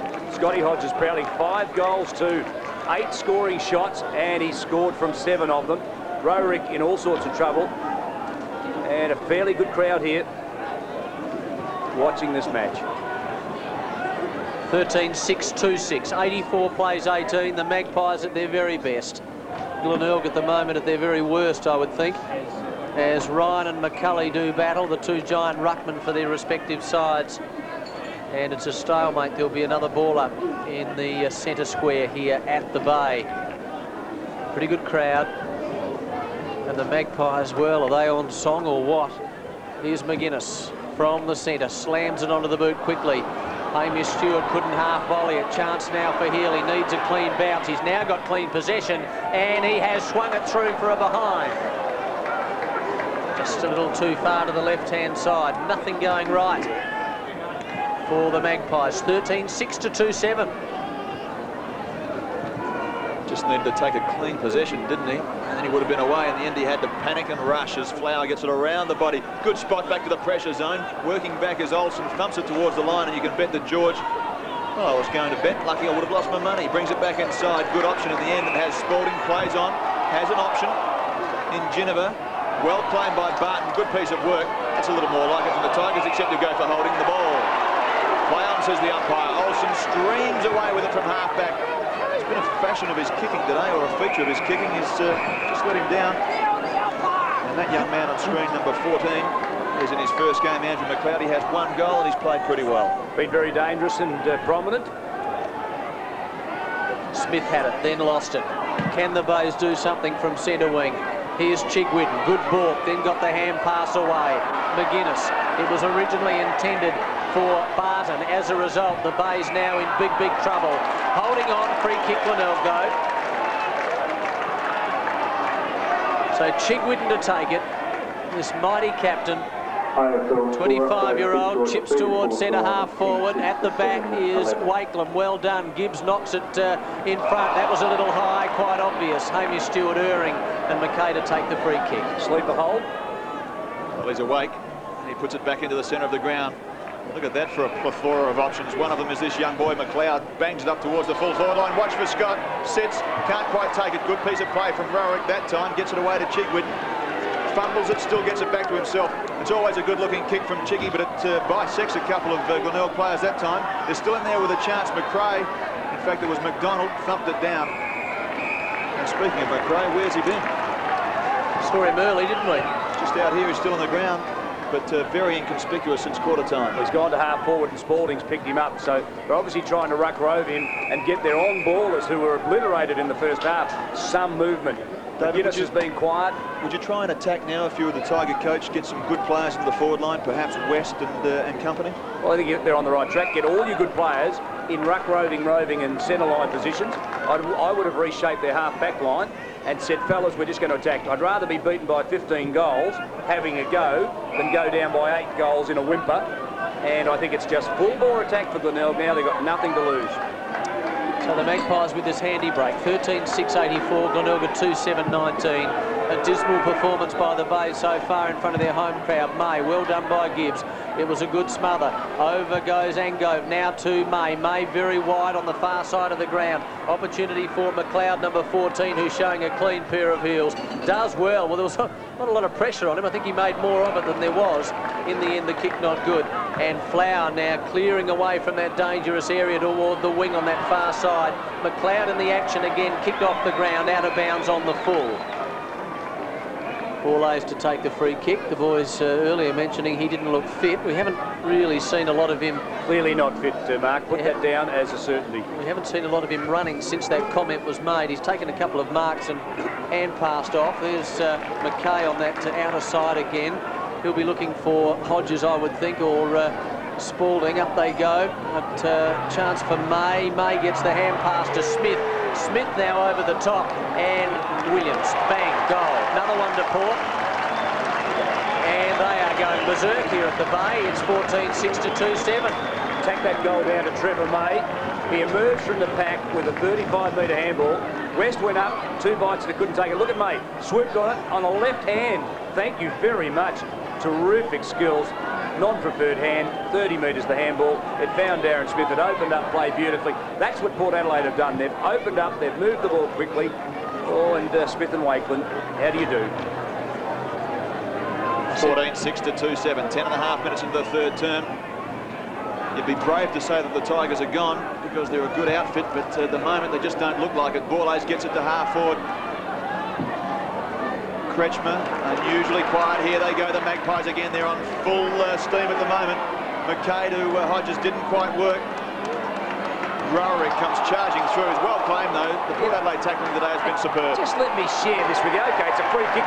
West had Hodges lined up in his sights and Rowerick was streaming out. West had to take out Hodges and didn't. Smith plays on up to the full forward line. Pedler drams it down onto the ground. Can't do much with it. May can. Here's Ginniver. Somehow emerges and gets it through.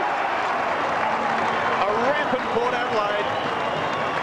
Ginniver gets his third, 11 minutes in, 15-6 to 2-7. The Magpies are back. Now, how crucial is that last passage of play? Okay, Ginniver got through.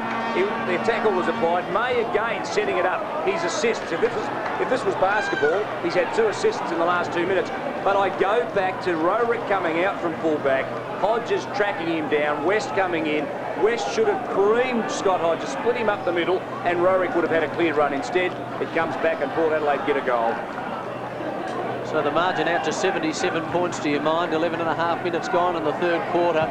Here's Berbikov trying to spark the Tigers side. Mansell man-held or was man-handled, and Heel is going to run into the open goal after the umpire said advantage paid.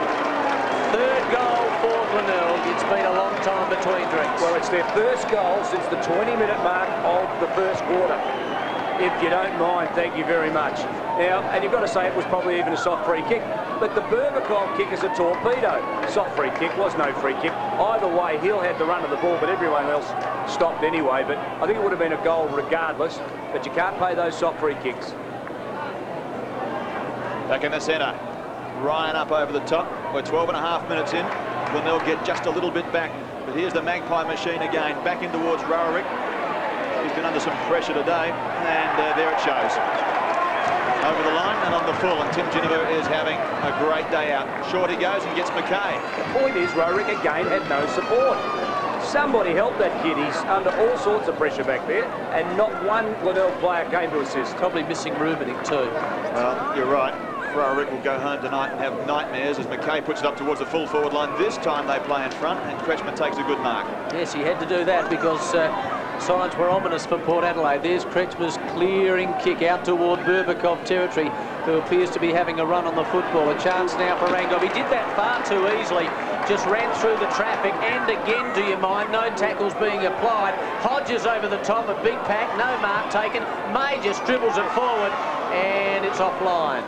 Pedler is too unselfish. Pedler had the opportunity then of grabbing it and just turning around, but he wanted to shepherd it through.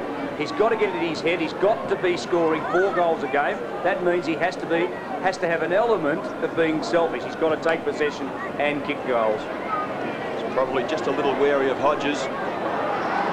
Malakelis Gets it on full steam, puts it up towards the goals. It goes across the face. Hodges can't quite get to it. He's got a play on it though, and this will test him. Tackled without possession. Umpire said he threw it, Steve. He said he threw it. Well, must have been a quick possession for him, because if he was to throw it away, he's supposed to have taken possession. His discipline's been good.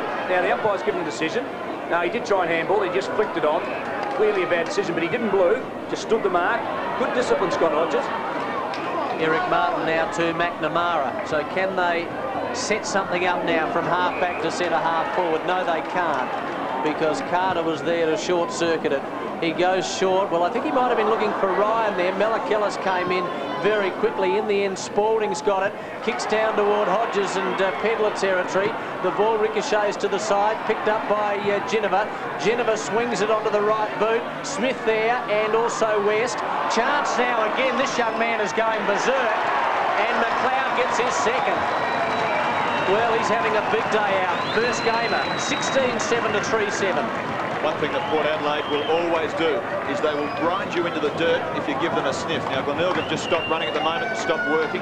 You've been saying in the last couple of moments how Port can just brush through. Glenelg have stopped. Yes, they have. They've thrown this game away. Very bad sign for Mark Williams. And Andrew McLeod, playing his first game, has 2 goals. What better game to come in when Port Adelaide are on the rampage? Port Adelaide 16-7, Glenelg 3-7, 15 minutes into the third term. And it would be a gross understatement to tell you that Glenelg can't afford to get thumped again, because their percentage is so poor, and it might come down to being very important at the end of the year. Here's Carter up towards the full forward line. They're one out. Hamilton works back. He's going to be the first one there. Should run it towards the line. Back there in numbers is Martin, and runs it across. First rush behind, if you don't mind. 16 goals, 8, and it's the first time the point has been rushed. I think that was McRae perhaps kicking out.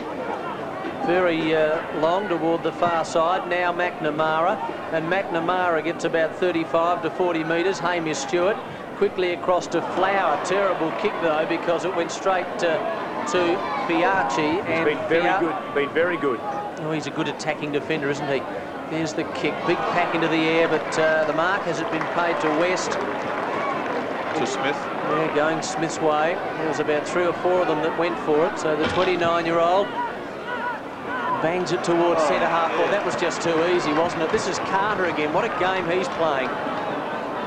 Stephen Carter, number 36. It's pretty much a matter of what a game they're all playing at the moment. Absolutely. They don't have too many passengers on the train, do they? No, they don't. And this young man now with a chance from about 50 metres.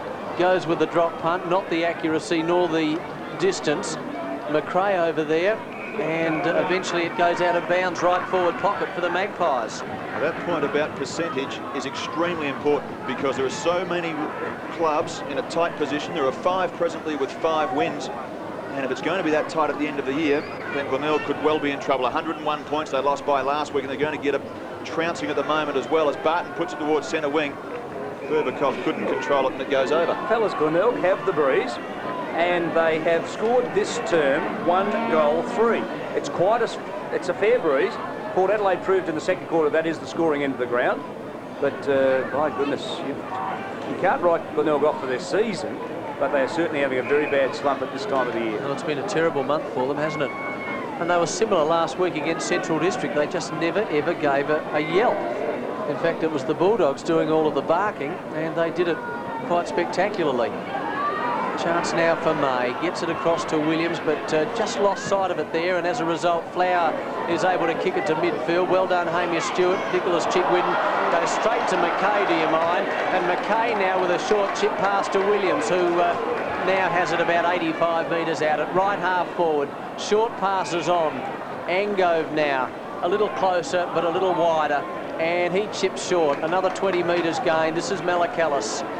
And Melakillis now with a run-up and a long kick. It's a high ball too. Down there is Hodges and also Pedler. Having to wait for it was Barton, who's playing in defence now. Barton kicks wide.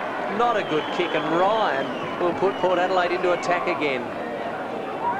Well, it's a function of some pressure, but at the same time, the Tigers are being murdered at the moment. They're not helping their own cause. Smith sweeps it out to Stephen Williams, who is all on his Pat Malone, and what's he done? Not quite. Across the face and through for one behind. So a let off 16-9 to 3-7. We're nearly 19 minutes into the third quarter. Glenelg are getting an absolute old-fashioned thumping. Well, I'm the coach of Glenelg, and I'm about to make a suggestion. The runner goes out, tells everybody to take 2 or 3 bodies in the next 5 minutes and get some emotion back in their game. Here's McKay now, and McKay's kick is offline, and it won't make the distance either. McDonald swings across the face of goal, generally dangerous. I think he's going to get away with it here. He is as McNamara. Have a look at the pace on this young man. He's transported the ball about 25-30 metres and then kicks a shocker to Carter.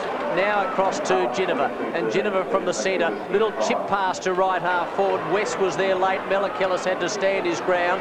Williams, West comes in too high. Smith the free kick. Very obvious one, wasn't it? Now, nobody minds if this happens, but if you're going to take him out properly. See, I think what happened is D. Smith saw him coming, veered out of the way, and West had no option. He just grabbed him late. So good work by Darren Smith, evading the oncoming crunch from West. Well, that was a throw. Glenelg were lucky to get out of it. They play on through the midfield. Here's Chigwin, takes a little half volley. Balkson gets back inside. He runs straight into Trevor May.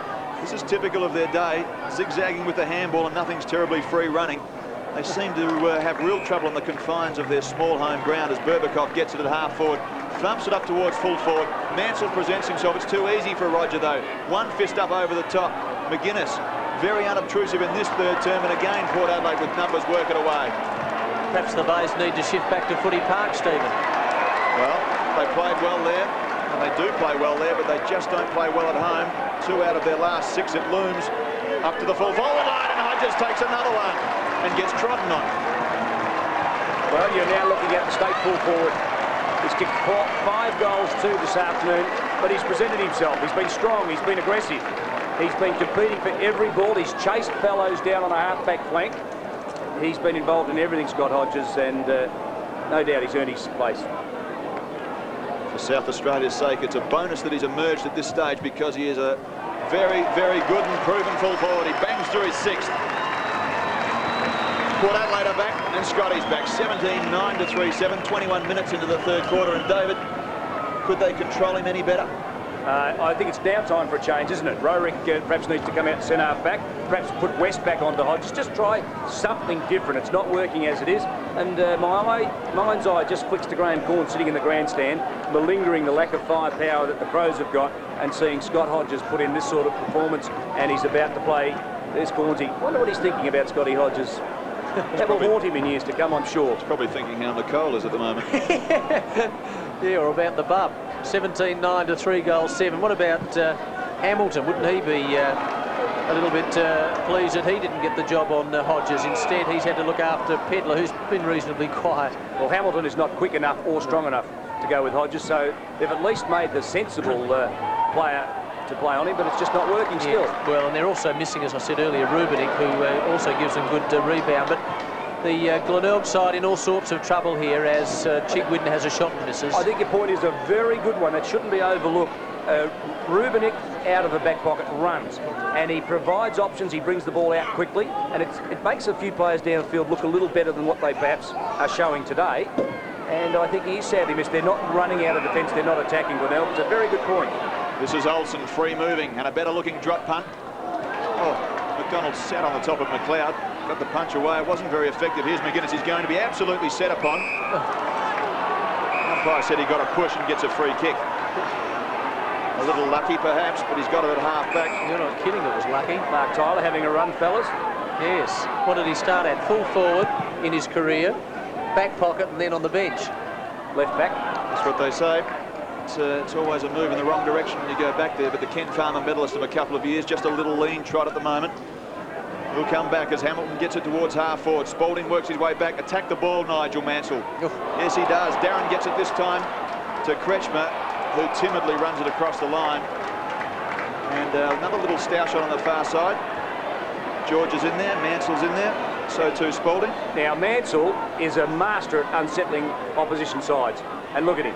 Probably should have happened, David, about an hour ago. Well, he did a beautiful job at South Adelaide at Adelaide Oval a couple of weeks ago.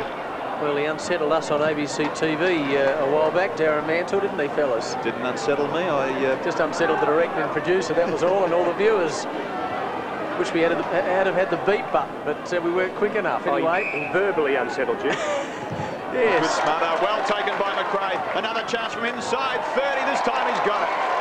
The value of the 1%ers, the little things in football. McRae was so conspicuous early. He's been very, very quiet since quarter time, but he gets his first away, and the Tigers, well, they get just a little bit back. And I'd say that is Carter's first error for the day. Carter has been terrific. You've got to forgive him one or two, but it was a blatant error. He was just very lazy at the drop of the ball. He could really have kicked it well before he got to McRae. And you don't take a player on like McRae. He's very quick. So McCulley and Ryan, respective ruckman. 17-9 plays 4-9. They're a long way off, though, aren't they, the Bays? They are in deep, deep trouble here as Wakeland gets it to Ginniver, his captain. And Ginniver from the defensive side of centre kicks towards centre half forward. Well done by McLeod. That was intelligent work by the young man playing in his first game. He knocked it about 30 metres further forward. But Glenelg have the numbers. Here's McNamara, plays on quickly, gives it to Chigwin. And the Glenelg captain now, can he set something up from half-back? Kicks towards centre half forward. Rorick down there. Well, he has been shifted into a more forward position, one would think. Just have a look at who's on Scotty Hodges down the other end. And it's Hamish Stewart, I think.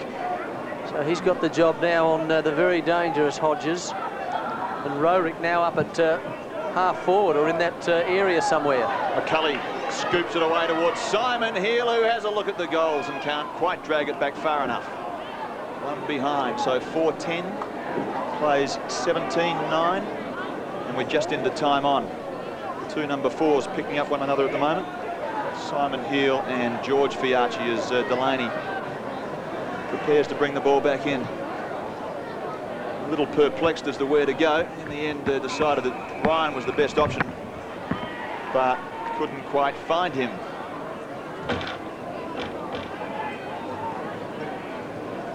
So McCulley and Ryan shape up again. There was a time through the middle part of the game where Dittmar came on and McCulley went off. And Chigwin has got a free kick. No, the umpire's going to bounce it down. 17-9 to 4-10, 111 to 34. So it's been a trouncing here at the Bay, and the Tigers' woes on their home ground continue. Heel in over the ball, can't take it. He does take it. The umpire said he's holding the ball. So Ginniver gets it, plays on, has Trevor May, hugs the boundary line, good-looking drop punt up towards centre wing. Borlays, now there's the lack of leg speed that we were speaking about. Here's Williams, runs it to the line, that goes over. They've done that pretty well, Port Adelaide. When they've needed to be slightly more defensive, they've hugged the line and they've worked it well. What's that margin, Stephen? Just trying to work it out. Hoping you wouldn't ask me that. That's about 88 points. Martin has to give it back, and thankfully this time he can give it back to Stuart McCulley. Half back to half forward it goes. Borlays, this is where he's clever. Little sidestep, and with the experience just gives himself a little bit of time. It's like Mark Tyler's gone to half forward, thumps it across the line. So what does Mark Williams do? Apart from just get a little more frustrated as this game goes on, because time's certainly running out as far as the Bays are concerned. This has been one heck of a performance by Port Adelaide. There's Mark Tylor. And as Stephen said, he's up forward somewhere. Not sure where Rorick ended up going, Stephen. It might have been to centre half forward, perhaps. Yes, I think it is. It's a big change, isn't it? Hamish Stewart's gone right back. Here it is. Big chance for Hodges. Pedler was there. Here's Ginniver. Slick handball. Finds Trevor May. Has 3. Now has 4. Magnificent piece of work from Tim Ginniver in close. Off of the ground. Scooped it out. May was sitting there all on his own.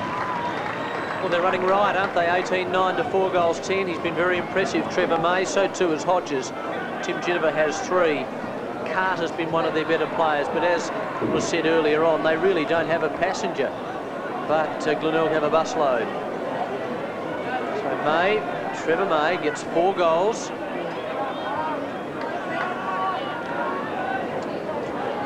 Back in the centre.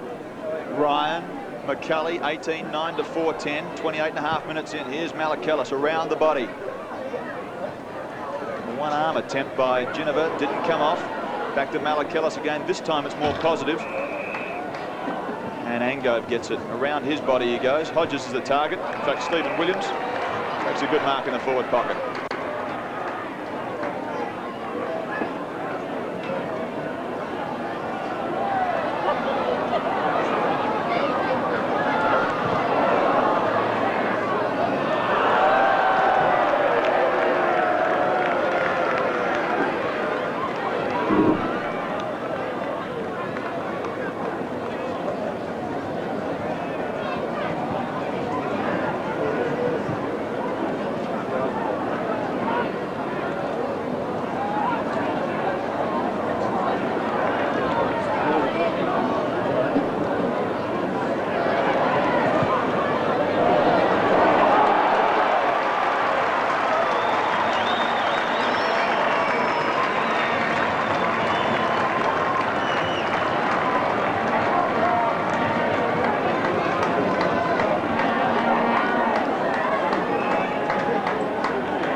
So everything in readiness now. Here's David Elliott about to get things underway.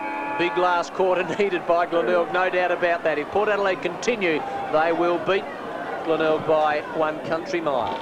This is McRae, got it out of the centre square. Only as far as Olsen, who out of the back pocket has been very resolute. Puts it towards half forward, good looking kick, carried with some distance, just a little bit of breeze behind him. And Ryan takes it at half forward, wheels around. The option, of course, is going to be Hodges. Tyler's now down there as well. Little shove out by Mark. Not quite taken. Here's Borlase. Not 100% fit and not 100% accurate this time either. Offline and through for one behind. 19-11 to 4-10. Darryl Borlase, we believe, suffering from some form of groin injury. Clearly not fully fit today. Just hasn't run freely at all. Amy Stewart, who started at centre half forward, is now at full back. This is McDonald from the back pocket underneath the giant scoreboard over on the far side, which Glenelg supporters and players and their coach wouldn't be keen to look at the moment. Port Adelaide about to take it into attack. McKay got it from Ryan. There's McKay's kick. There's a bit of jostling off the ball, and the umpire sorted a free kick out. It's going to Tyler, who started on the bench. So Tyler now getting on with it quickly. Short passes on, and Borlase has got it just too easy for them. And as David said earlier, Borlase not fit. He didn't have to do much there. He really just had to stand in a hole and take it.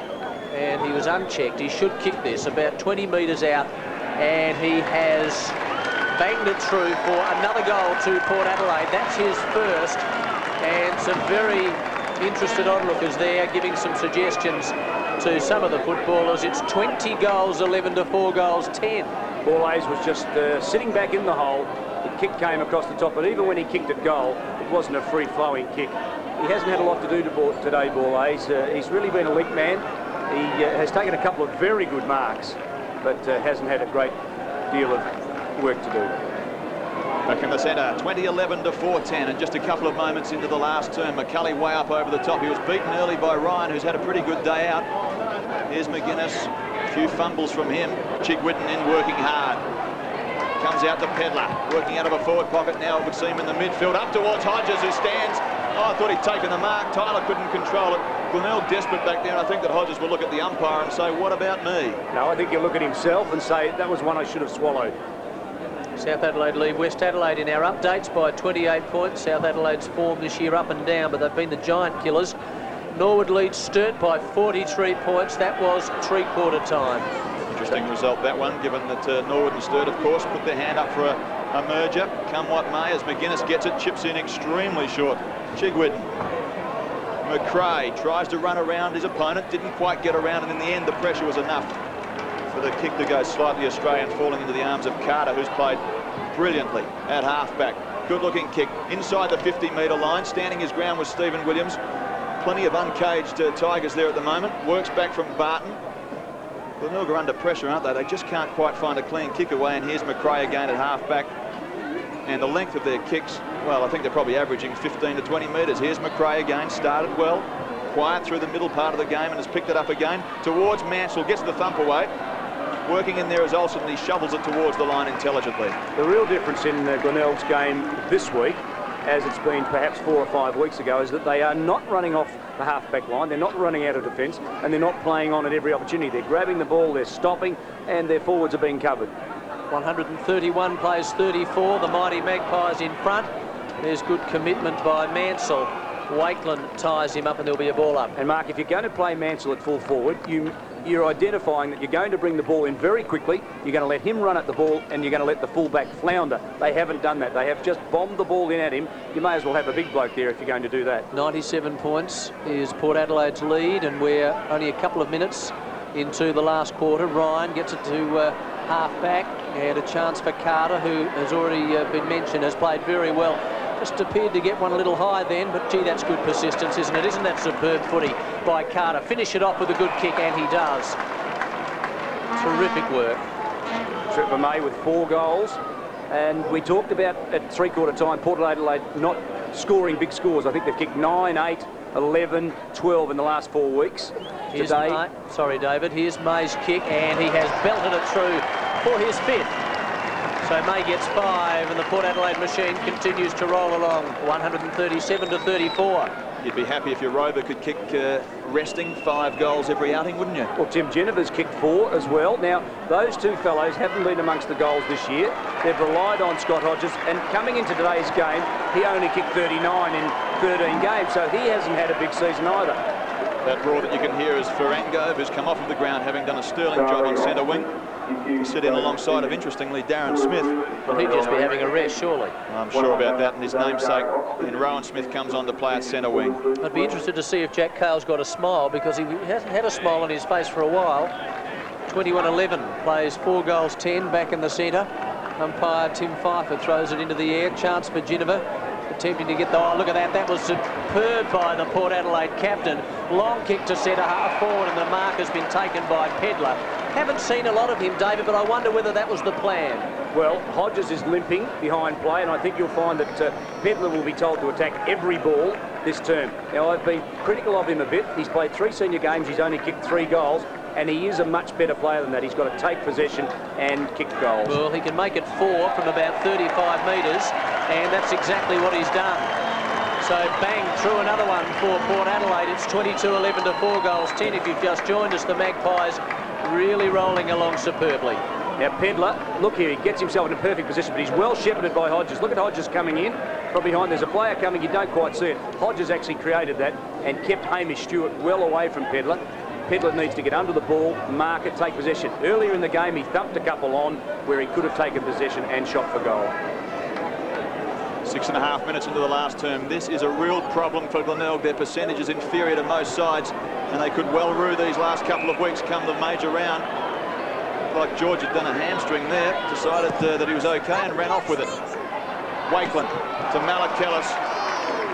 Pretty ordinary effort from Flower, who should have got the spoil away. Here's Rowan Smith. Wouldn't have enjoyed that for his first touch for the game. McGuinness gets it away. Now they're a chance, the Tigers. They've got one spare on the far side.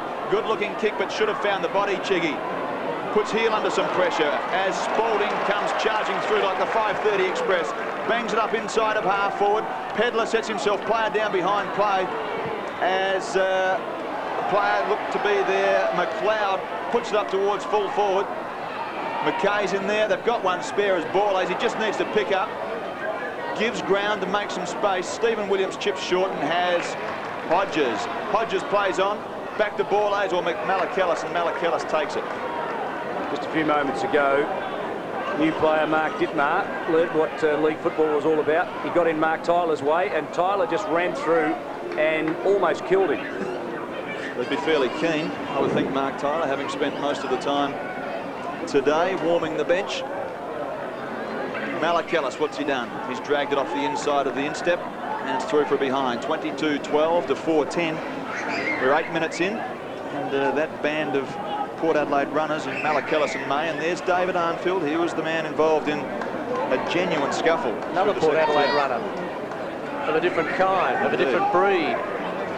And I did have a chat to David at half-time. He was a bit upset at what happened. And I just wonder whether we'll hear more about that during the week. There's the kick out to the far side of the ground. Football show, of course, at 5:30. Neville Roberts and Michael Aish are at the ABC, and they'll have with them Neil Baum, Michael Taylor. It's a good lineup, isn't it? And plenty of interesting things to talk about. 110 points. This big margin to the mighty Magpies. Here's McKay with a 35-metre hand pass over to May, who's already kicked 5 goals. Well, he just dropped that on that occasion, and that was McLeod. Hasn't made too many mistakes. Long bomb, and it's off to the right-hand side. Have you seen his game, David? McLeod? Oh, I thought as a debut, it's been pretty impressive. I think he's found his feet pretty well, but they've been steamrolling forward. He hasn't had to do anything defensively. He's just attacked. On that occasion, he had McKay short, ignored him. I think the option was McKay short. Back into play, Rowan Smith in the hands. Was he pushed? Yes. Price said he got it too high. Started on the bench, Stephen. And stayed on the bench. Has only just come on. Probably would have needed a beanie because it's been fairly cool down here. Thumps it up towards Hodges territory. Tyler up over the top, couldn't take it. And it gets run through, so not this time for Scotty. 2 in the first, 2 in the second, and 2 in the third. He's really stood out like a sore boil in that full forward line. And they can be nasty, can't they? Not the forward line, the sore boil. 146 to 34, 22-14 to 4-10.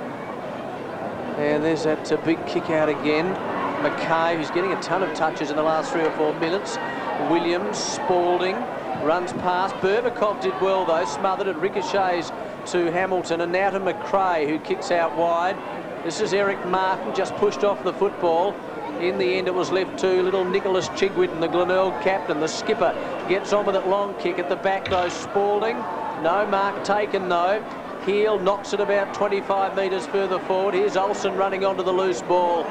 And Mansell and also Olsen crash headlong and head first into the fence over on the far side, and there's a free kick sorted out. It's going to Olsen, and Fiacci and Mansell really having a bit of a go there as the feathers are starting to fly. Yeah, Mansell's terrific at this. He's just playing for a free kick. He was hoping that Georgie just poke him one on the nose in front of the umpire and pick up a free kick. He's just trying to just entice him, just giving him one right on the nose. I think you're probably right, but in the first instance, Mansell gave it away by thumping into the fence as West goes up over the top. Takes a good mark, decides to play on. Obviously believes that that's the order of the day. It probably should have been a little earlier for them.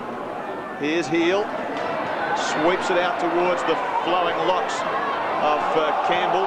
Flower, he can't do much with it. And over the bottom of the pack, Ginnivan, so influential today. DeMalakellis, 1 step short, and Delaney has come running down. Now that will test again. Flower in there, gets it away, well done. McGuinness has fumbled and bumbled his way through this game. He's had a shocker.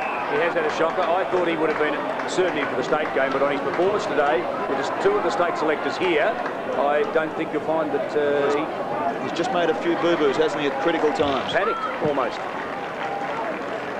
Ryan gets it down to Carter, and Carter has played superbly at half-back. Hey, boo-boo. Plays on to half-forward, setting himself his peddler way up over the top. I like the look of him. He's a very good athlete. Trevor May has 4, has played 5, has played superbly. Tyler can't quite get it, and he'd be disappointed with that. Well, it is unsettling, player of Tyler's ability. He plays in defence, he plays in a forward pocket, he plays off the bench, he's playing second fiddle. Oh, it's on behind play.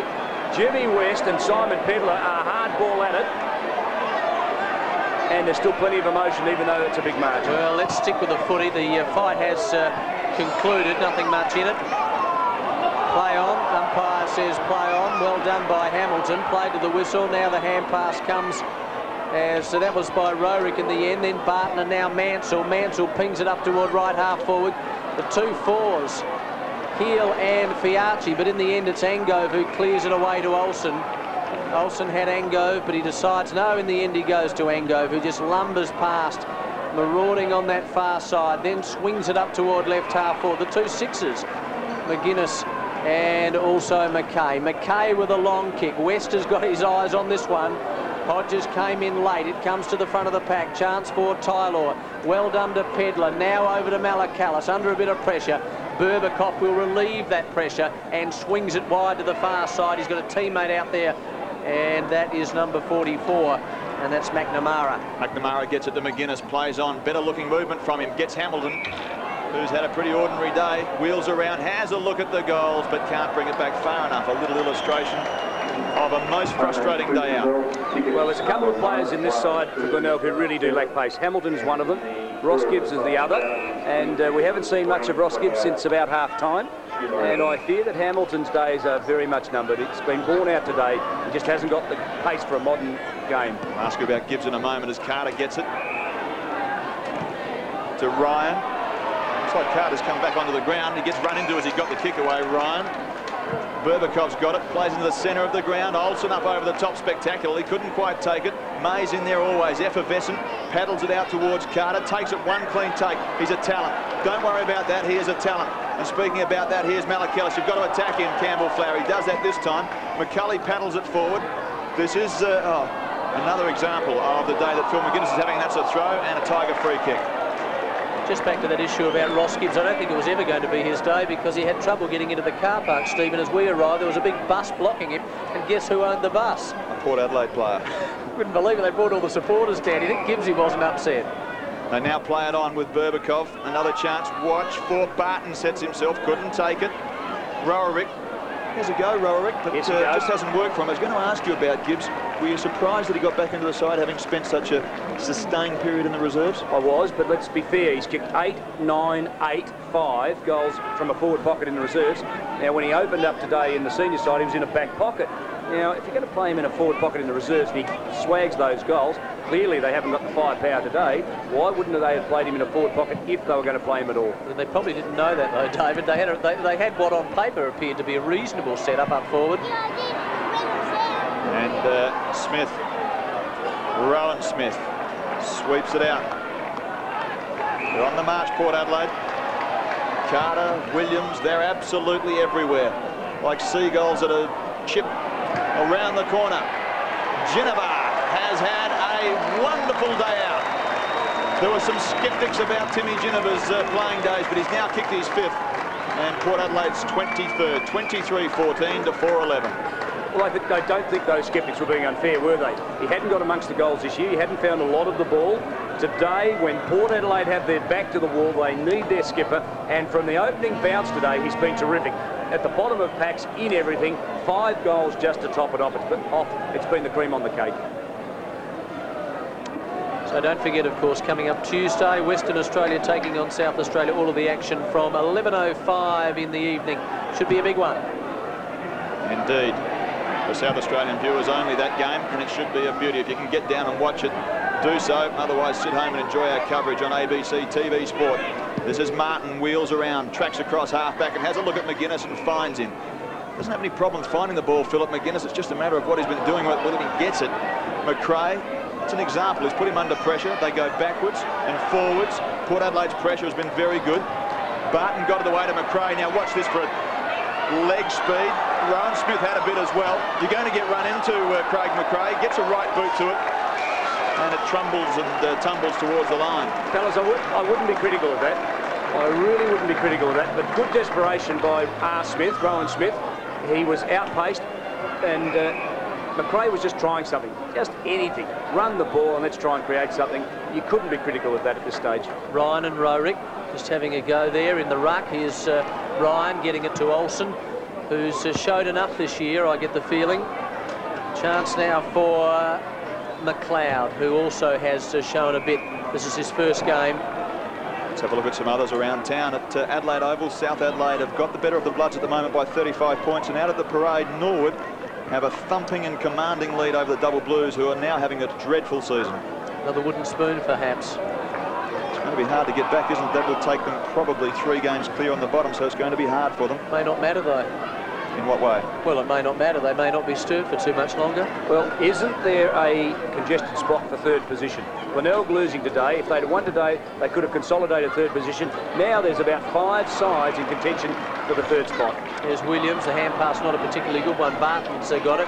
Does something constructive with it and then gives it to McRae. Craig McRae now with a high kick. Can a big mark be taken? Rowerick down there? No, he couldn't. He was besieged. Chance now for Hamilton. Gets it across to Chigwin. Look at that for desperation. Olsen. That was very, very good. And Olsen now swings play toward left half forward. Pedler, so the distribution was very good as well. And Pedler gets on with it in a hurry, looking for and finding title. Very crisp. Half back to centre half forward. The 28-year-old who started on the bench, getting back. Oh, Roger Delaney's down there somewhere. He's been given a run up forward. A little bit lucky there was Hamish Stewart. He's going to get a free kick. Mark, kicking in danger this one. See here, Hamish Stewart dived on top of it. Malakalis went for the kick, but I don't think Roger Delaney's been placed up forward. He was just chasing Mansell downfield. He loves to do a bit of running, doesn't he, Roger? This way and that, it's just not working for them, and it turns over again. Pedler, Rowan Smith, he's got an option in Georgia, he'd love to get it. He doesn't this time as Rowan goes for the kick. A couple of players in there. One is McDonald, who thumps it away from number 14, who was McLeod, who's done pretty well in game number 1. This will test the old legs. Stephen Williams gets there first, comes back, drags it into Olsen, who looks to have found his niche in the back pocket. Short, and Malakalis gets it on the 50-metre line. Now, if he plays it on quickly, he's got one-on-one with Hodges. In fact, it's Tyler who's worked back. Torpedo punt. Good-looking kick. Right up there, but sadly quite astray for Port Adelaide and out of bounds on the full. Many people said that Port Adelaide needed Malakalis. They needed his pace. They needed his skills and his run. Today, he hasn't played well, but he's been overtaken by Tim Ginniver and Trevor May. They've done a superb job. In fact, the Rovers between them, fellas, I think have kicked 10 goals. Nothing coming of Hamish Stewart's kick in. Here's Malakalis, who promised so much at the start of the year and then did his shoulder.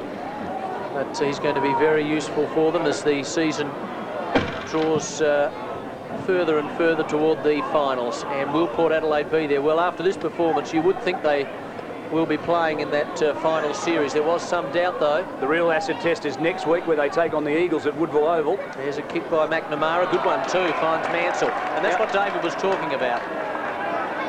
Mansell storming out of goal, and it was just a quick drive forward, and Mansell able to get 2 or 3 metres on Roger, who, don't mean this disrespectfully, Roger, but you're getting on a bit. But you've been a wonderful defender. So here's Mansell, who we have seen in the past. He's kicked a number of goals. There's the kick. Up they go. No mark taken. Rorick tried to get a quick kick. Unsuccessfully through from behind. Now, let me share that is the 6th rush behind. 4 goals, 12, and 6 points of those have been rushed through by the Port Adelaide defence. They've been very mean today. Certainly have been miserly. As Delaney's one of the most miserly of the lot. Heard him described as being as miserly as a Paul Keating budget. It's probably not a bad description. Barton takes front spot, thump down. Flower with a chance. He gets absolutely thumped into the turf as Carter takes it away again. He's knocked up getting kicks, that boy. Finds Pedler. Back yourself. He does. Puts it up towards the pressure zone. Stewart sits in, but so too does Tyler. Probably should have taken it. Second effort's all right. Drags it back under himself. Here's a plethora of Port Adelaide players. One of them around the body as first gamer. McLeod, he gets his third in a wonderful debut. 3 goals, 2 in fact, and he has debuted pretty well. The thing that he's given them is some run, he's given them some options, and he's given them a little bit of aggressiveness around the fall of the ball. Look at him, he's just there, followed it through, missed it the first time, back for the second time. In fact, there's not many rookies that take on the captain when the captain's going for the ball and you just push in front and say, excuse me, it's mine. No rookie that I know would normally do that, and he's got the confidence to take on the skipper. 122 points the margin. The Magpies continuing to roller coaster to a big win. There's no doubt about that. They are storming back into this competition. If today is any indication, and I'm sure it is, Malakalis erring there, kicking out of bounds. The free kick will go to Martin. No, it'll go to West. And West now kicks toward this wing on the western side. Good mark by Borlase. Just doubted his fitness. Hasn't done a lot of use, a lot of things with the footy. Just watch his kicking action. He won't lay into it, see? Yeah. It's a half kick. Just went short, found George Fiarchi, who gets around an oncoming Glenelg player, and that was Flower. George's kick up toward full forward. Now the whistle has gone. The umpire has picked out a free kick, and it's going to McDonald by the look of it. He's going to take it in the back pocket and relieve some pressure. It's an absolutely unbelievable scoreline. 122 points the difference. And I've said it earlier, but I'll say it again. This is deplorable from Glenelg because their percentage is getting a belting. McGuinness gets it to half forward. It could be so important. David Mackay was talking about the pressure on third spot. Well, if Glenelg miss it by percentage, they can thank their last couple of weeks, probably, as Burbakov under some pressure. Better by McGuinness to Flower around. Another illustration of how indirect they've been. They come back in towards... who is it up there? That's... Delaney. Delaney can't quite this time. The pressure is good. Around the body goes Mansell. What's he done? Not quite through for a behind. So 4:13 plays 24-14, and we're 23 and a half, nearly 24 minutes into the last term. Port Adelaide's highest score this year, 24 goals, 16 in round 2 against South Adelaide. So they're only 2 points away from breaking their highest score this year, and they've done it against Glenelg, who have been in fair form until last week. Yeah, 101 points last week, David. So they have been given a real hammering in 2 weeks. And you have to say that Port Adelaide coming off the bye, you were worried about how they'd performed today. Well, there's also been some talk about their performance in the last 6 or 7 weeks, so that's almost a good mark by Rorick. We might get to the point in a minute as Williams runs into the open goal and slams it through. Stephen Williams, well done. 2 goals to him. And another one as people start to stream out of the oval. Well, it's a worry for me. Port Adelaide are doing it all so easy. I guess the point, David, is that it's not just the percentage problem that Glenelg have, it's the capitulation that they're undertaking here at the moment that's a real concern, the real grit that's missing. Well, I think Mark Williams has brought some grit to the Bay. I think that's the thing that he has brought, but not in the last 2 weeks. Central overran them last week, and they've given up today without a whimper. This is a major embarrassment. On their home track, we're almost into time on 25-14 to 4:13. The Tigers have been murdered, and Port Adelaide, to say the least, are back. Mackay, Fiachi off of the ground. Not quite the spring in the legs at the moment, is there, as it finally comes out towards heel. And again, a little lackadaisically, goes off the side and through for a behind. And you talked about Port Adelaide and Glenelg. Last year, they had a big melee here. Port Adelaide won that game. The same thing happened earlier today. And Glenelg have only won 2 out of 6 at home this year. 127 points is the margin here. There was some talk that all of the Port Adelaide business about the second AFL licence was affecting some of the players. Well done by McLeod. Good work again. Ginnivan and Hodges again. We're running out of fingers. How many you got there, Stephen? 7. 7 goals to Hodges. 2 in the first, 2 in the second, 2 in the third, 1 in the last. Well done, Scott. I guess the only thing about Scotty at the moment is that he doesn't look quite fit, carrying some sort of a leg injury, and that would be a concern for state selectors as much as Jack Cale, but his day has been so very, very good. Well, he came out, there was some concern about his fitness with 2 broken ribs or alleged broken ribs. He attacked every ball. He did get a knock late in the third quarter, and that did affect his fitness. Don't forget the footy show at 5:30 with Neville Roberts, your host. He'll be speaking to Neil Baum, the coach of the Melbourne Demons, who take on the Adelaide Crows tomorrow. And he'll also be joined by Michael Aish, and as well as that, the flashback segment will, in fact, feature Neil Baum. And it'll be interesting to see what Neil's got to say about that second AFL licence that's so topical at the moment. Here's Olsen, who's played so very, very well. That's a throw, Roger. You won't get away with that one. Looks like it's snowing down there, doesn't it, with all of those pieces of paper, but... I don't think we're being too critical too, Rod. You have had a pretty good day, but no doubt about that. Up you get, up you get. You wouldn't be too upset about it, just a quiet chat. Or he'd hate it, though. He'd hate that. Well, they'll celebrate tonight, but for the moment, Glenelg get a little back. They get their 5th on the board. But look at the scoreline, 26-14 to 5-14. They've been absolutely run over, and we're a couple of minutes into time on. So, where do Glenelg go from here? They've had a very poor 3 or 4 weeks. So too have Port Adelaide, but they have turned the corner. Glenelg yet to get there.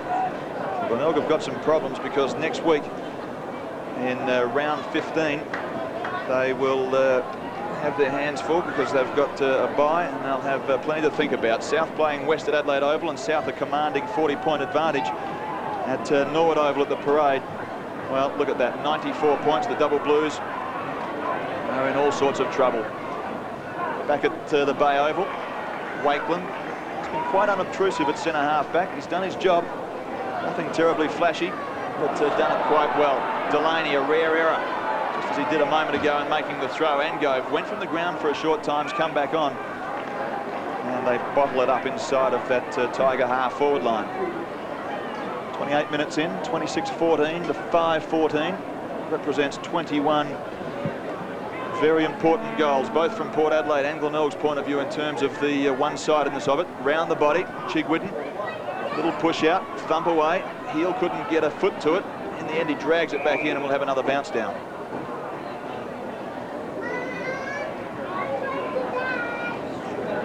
Plenty of players pouncing in over the ball. The late stage, you can bet that Glenelg would be feeling the pinch a little more than Port Adelaide.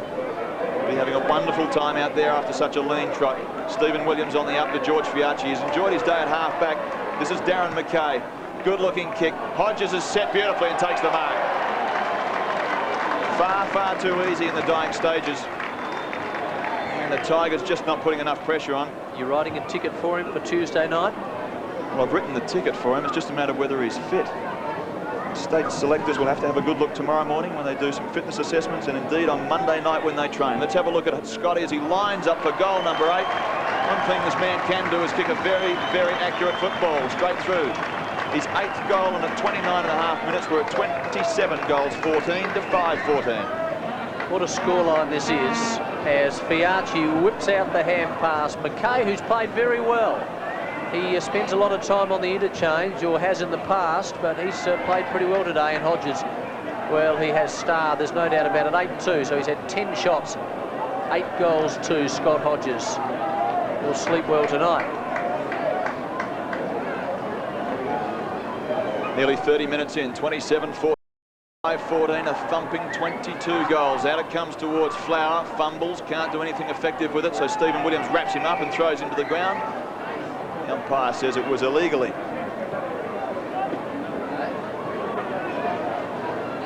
Certainly Glenelg have some things to think about over the next couple of weeks, as they themselves have the rest that Port Adelaide had in this last fortnight.